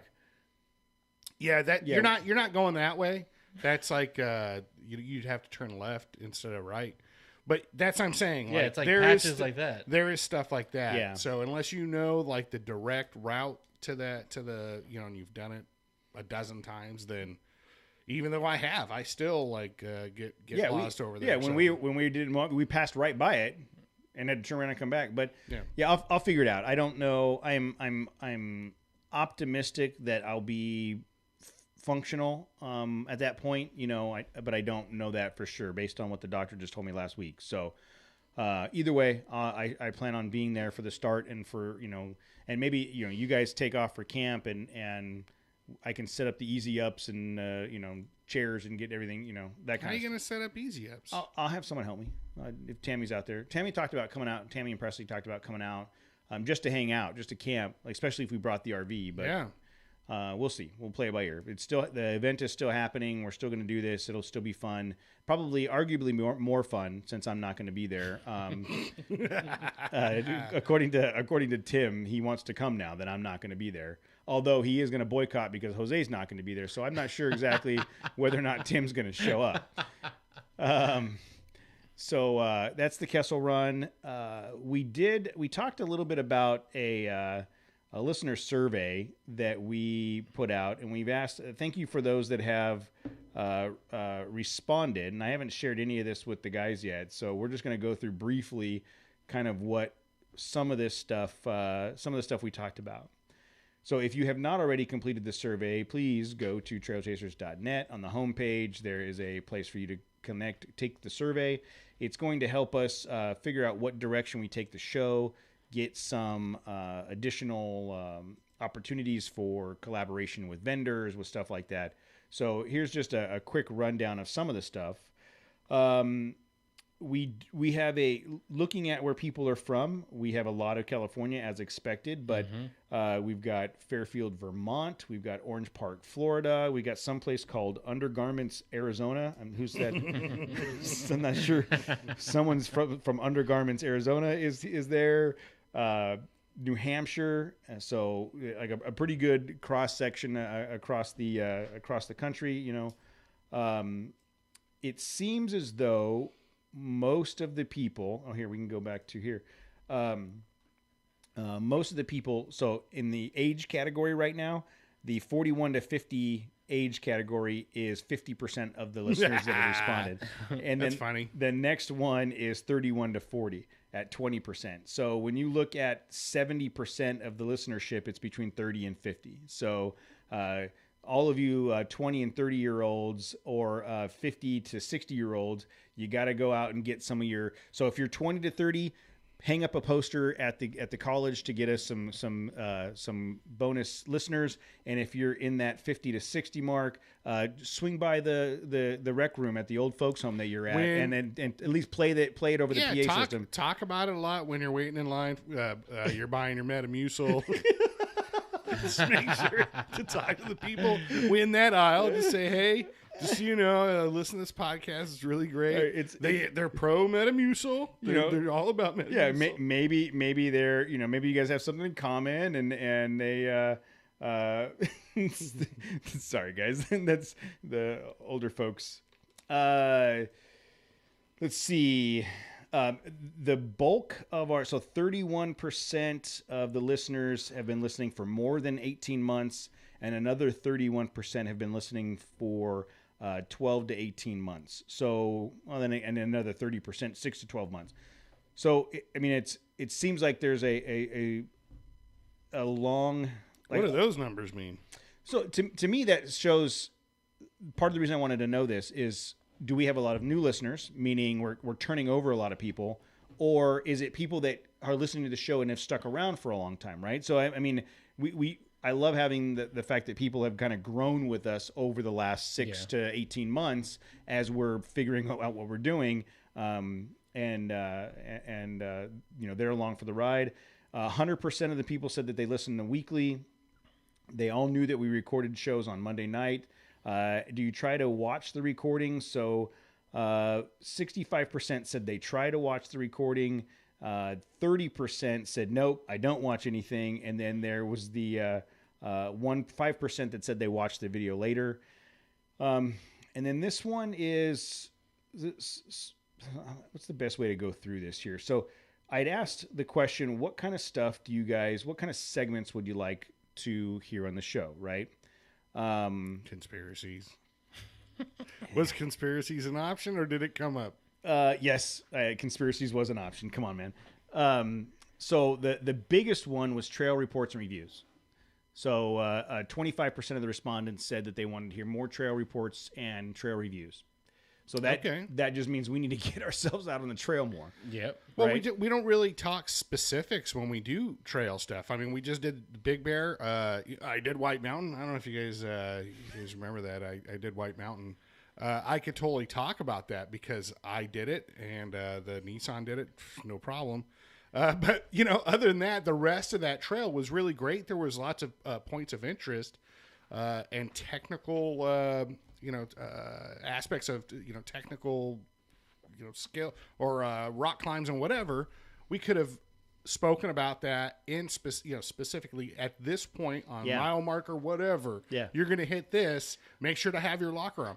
Or locker on if you have it. We can't even take pictures. I know. You want to talk about mile markers? Yeah. So that's kind of what I'm saying. That's a thing, right? Mile like, markers? No, it's a thing, but like Cody said, we don't even take pictures, let alone. Yeah. So we need to. I got video of me like yelling at my kids. Shut the hell up! I'm trying to record going up over this hill. Man. Oh shit! It's already recording. So that's like a trail we need to do with intention, like trail reviews. But the hard thing is when we do trail runs, we usually end up with a chunk of people, right? We got 10, and I'm always concerned about making sure everybody's having a good time and everybody's lined. You know what I mean? It's almost like those trail reviews. For example, Dave, Trail Adventures TV. He goes out kind of by himself, or him and Crystal, and it's way easier for them to slow down, take pictures, talk about the things. Do Can we just put a Trail Chaser shirt on him and then just have him we'll just steal, It's the exact same video as his, but we just dub in like it'd be like dumb fart jokes. Yeah. He'll be like, "Hey everybody, this is Dave from Trail Adventures TV, like Trail Chasers podcast." Oh, that would be super entertaining. Oh, I would totally watch that. We'll just take. I could totally download Dave's videos off of the let's just internet talk over it. and then just dub in our. Oh my god, it'd be like Mystery Science Theater 3000, dude. Yes, it'd be like him doing his. Oh, you know what we should do? We should do bad lip reading with Dave's. Let's do it. Let's do wow. it. Look, this Friday, you're going to be all hopped up on some drugs. Me and Jose will come over with some IPAs. It'll be a great time. Oh, okay. So we may be doing some collaboration with Trail Adventures TV that he doesn't know about. Dave, don't listen to this. He was in the chat room earlier. So then another 15% asked for off-road trail gear reviews. And then 10% was, so I put out something called Listener Spotlight. So where we would have a different listener come on in a segment and just kind of tell their story about who they are. You know, we have a lot of listeners that have been with us for a long time, like we talked about earlier, that we know personally now. We have conversations with outside of the show. So that may be a good opportunity to do. Like Jose. Like I finally feel that I'm getting to know Jose, like on a personal level, like, Hi, Jose. Hey. Long time, first time. Let's see. I did surprisingly got one person that said no bike talk. Yeah, it sucks. That person's... Is that Matt? Let me see if that's... No, it was Scott. I think it was It was Scott. It was totally Scott. Yep. Scott said no bike talk. You're a good man, Scott. Which is interesting because we got so much feedback on it's very surprising. Yeah, we had so much feedback on the bike episode that I was surprised at how that we've gotten some pushback on that recently. Some off-road camping. Some people just want shenanigans. I put that as an option. All of the above and more conspiracy theories. Bring on the crazy. That a lot of people wanted that. Yeah, one person wanted that. So I Was that also Scott? I'm not sure who that was. Let me see. No, that was Mark. Oh yeah. Okay. So then I'd asked about the length of the shows. Do you prefer longer or shorter episodes? So short, less than an hour, longer. 95% of the people wanted the 2 hours or so.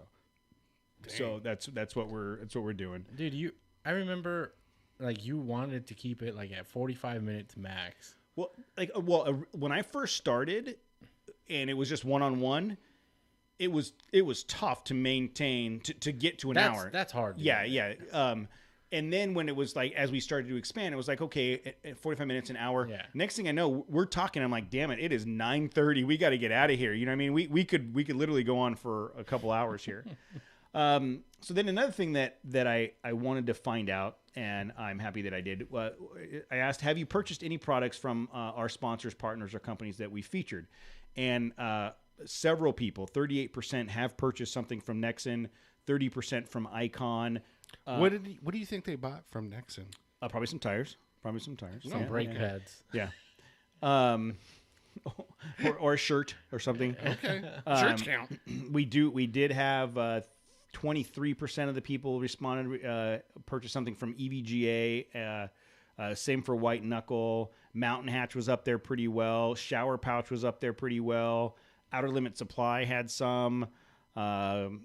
Rego, and then I asked, are you planning in the future to purchase some? And again, Nexen, Icon, EVGA, White Knuckle, Rock Jock, all of those companies that we've talked about have all got, yes, we're planning on buying stuff. And what I'm hoping for here is to look at that and kind of know where to go next. Like if for example, Nexen has a bunch of people that have either bought something or want to buy something, maybe we start having some more conversation about the tire technology and what have you. Are you interested in joining us for a trip? 90% of them said yes. A couple of them said no. Well, fine. I don't want you on the trip anyways, Tim. You. So this was interesting. Have you subscribed to our newsletter? So it was 57% yes, and 42% no. Do you read the newsletter?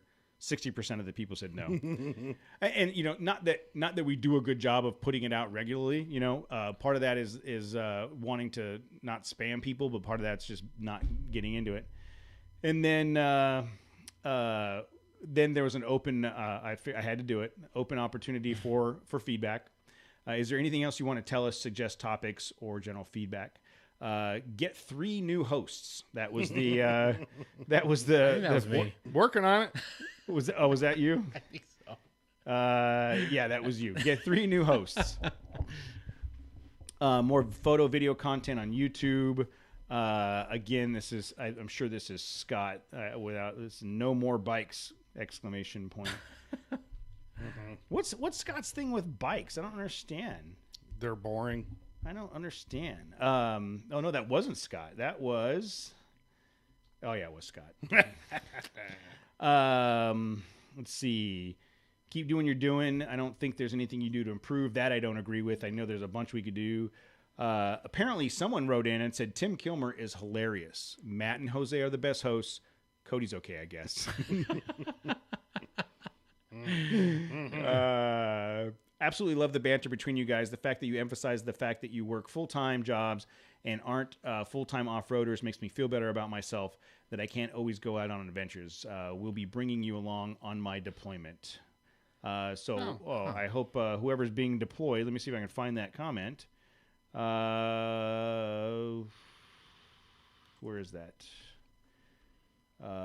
That is A. Wallace in Fairfield, Vermont. So wherever you get deployed, man, be safe. Be safe. Let us know that you made it back into the States, and hopefully everything's good for you while you're gone, man. really glad I found your podcast. Fairly new to wheeling and looking forward to participating in the community. Absolutely, man. That's part of. I mean, we've been wheeling for a while now, and part of the conversation about having Matt come on is he was new to off-roading, and over the last couple years Matt's had the opportunity to kind of grow in that. Even Jose, I mean, even you. Yeah. I mean, you. I hadn't done Yeah. much off-roading before we started going off-roading together. Yeah.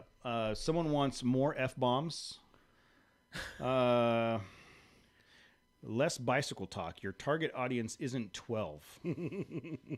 It's been too long since you guys have had a good conspiracy theory segment. That's not my department, man. I don't do that.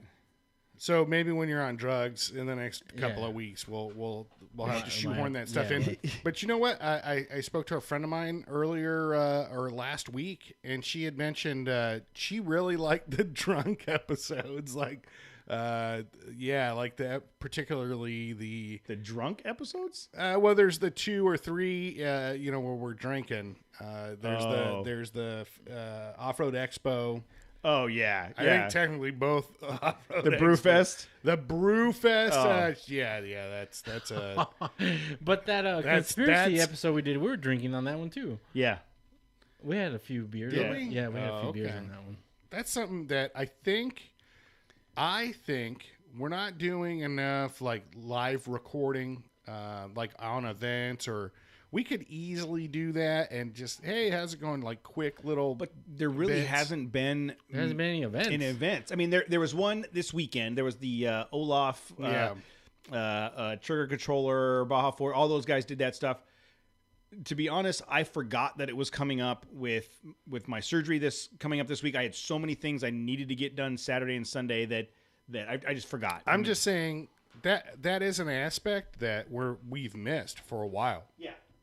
Whether it's because of COVID or not, I think that's fun stuff. It's It is super fun. Me and Jose going out there and just, hamming it up. The and, on location stuff. Yeah. Talking Yeah. shit to vendors and like yeah. Those are good times. And again, thinking about Brewfest was a blast. But I still think it ties in when we go out, because we still go wheeling. We socially distance. But there's a lot of content there that we don't take advantage of, and it's just because we're lazy, I think, or we just you get so caught up in what's going on that you forget, like, oh man, let me record some stuff. You could still talk to somebody that went on the run with us. What do you think about this trail? Have you done anything similar to this? Is there another trail like this that you've ever done? yeah, that's definitely Whatever. one aspect that we don't. Yeah. even, And we need to make, and I think that comes And I down- blame you for that. so I shouldn't even make the comment that I was about to make. But we don't.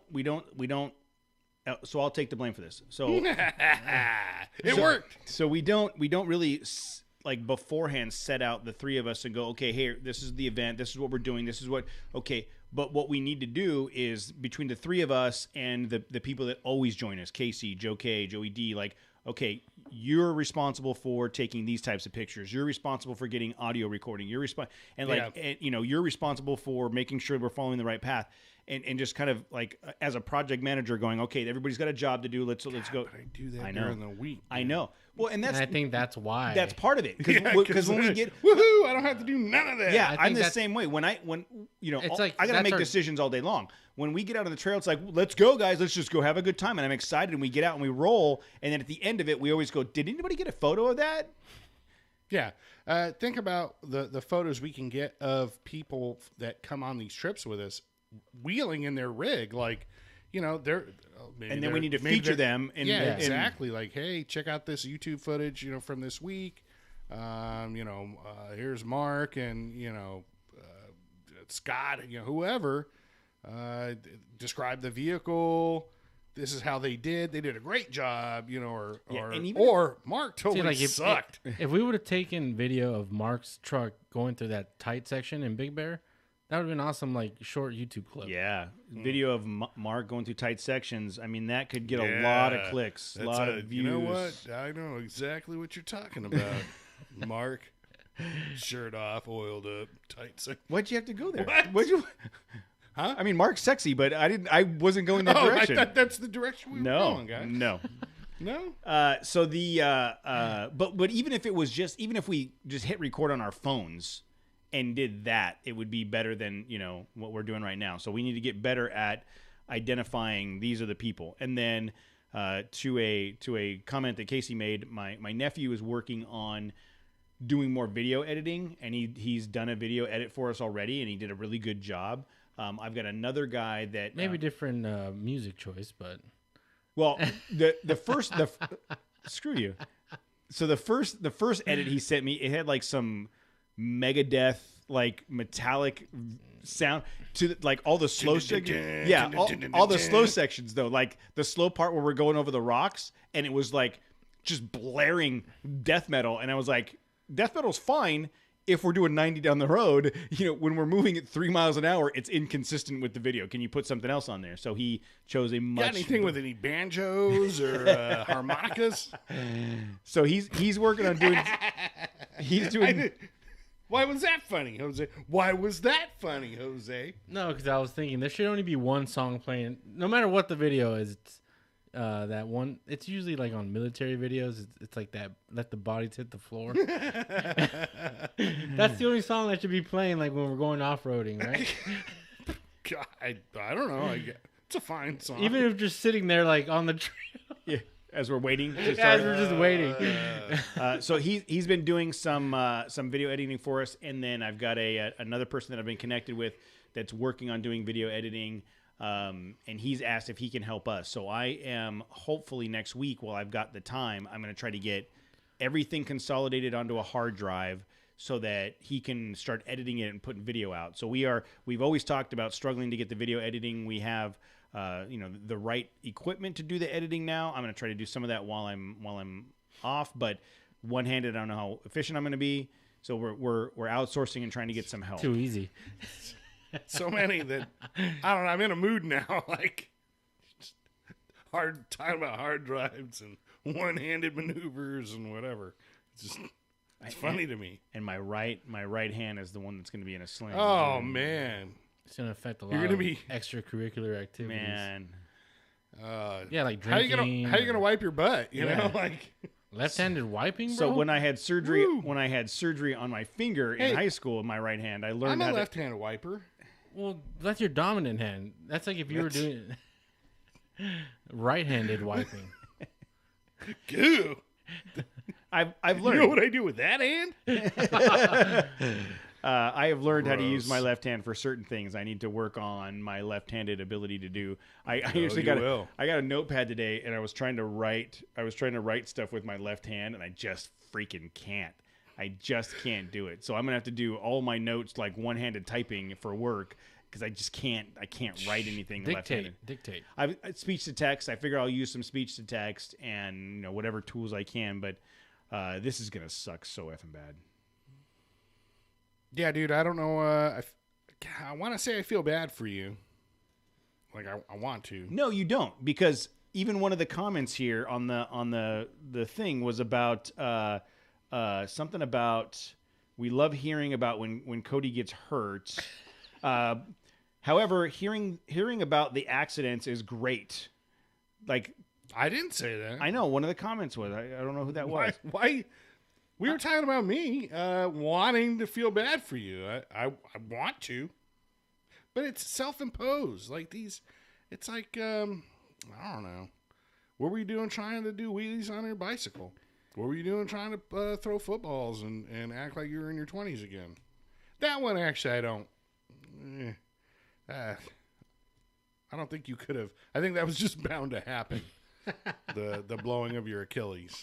Yeah, there was other than being old and out of shape, there's nothing I could have done with that one. I don't even think even if you were in shape, I think it was gonna happen. The way I stepped, and yeah, so we won't revisit that because it's traumatic. So please, Where's Tim? I know. Tim's like, go through it again. So please, if you have not already, please go to trailchasers.net and take the survey. I'm gonna leave it up for another week or so, And then if you're interested in joining us in the in October for the Kessel Run, October 17th and 18th, where we go from Razor Road to the Lava Tubes, please go register for that because I'm going to close that soon. We're starting to get between the people we have registered now and the people that I know are coming from our side. We're going to close that out pretty soon. So do me a favor and go register for those things and take the survey so we can talk more trash about the comments you guys leave. All right, and thank you to Daniel from OEM Audio for coming on tonight and giving me the opportunity to experience the sound system in that JL. And Daniel, I hate you for having me experience that sound system in the JL. All right, anything else, guys? I'm sleepy. Me too. All right, guys, that's it for the night. I appreciate it. Guys in the chat room, as always, thank you for joining. You always make it fun. And we will talk to you guys next week. Later, guys. Later, skaters.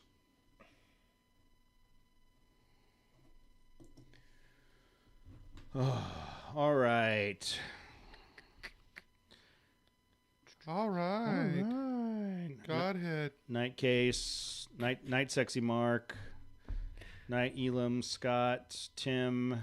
Good night, John Boy. Rob. What show? I don't know. Good night, John Boy. I don't know. What? I don't know John Boy. Who's John Boy? It's from the Waltons. Oh, I didn't watch the Waltons ever. I don't know, it was still like a thing. It's like, what you talking about, Willis? Oh, yeah. Right? I mean, Everybody everybody did knows that. what that is. But I watched that show. So, all right. Well, we're going to end the feed. Thank you guys again for 3, 2, 1. Thank you for joining us. And everybody have a good night. And we will talk to you guys later.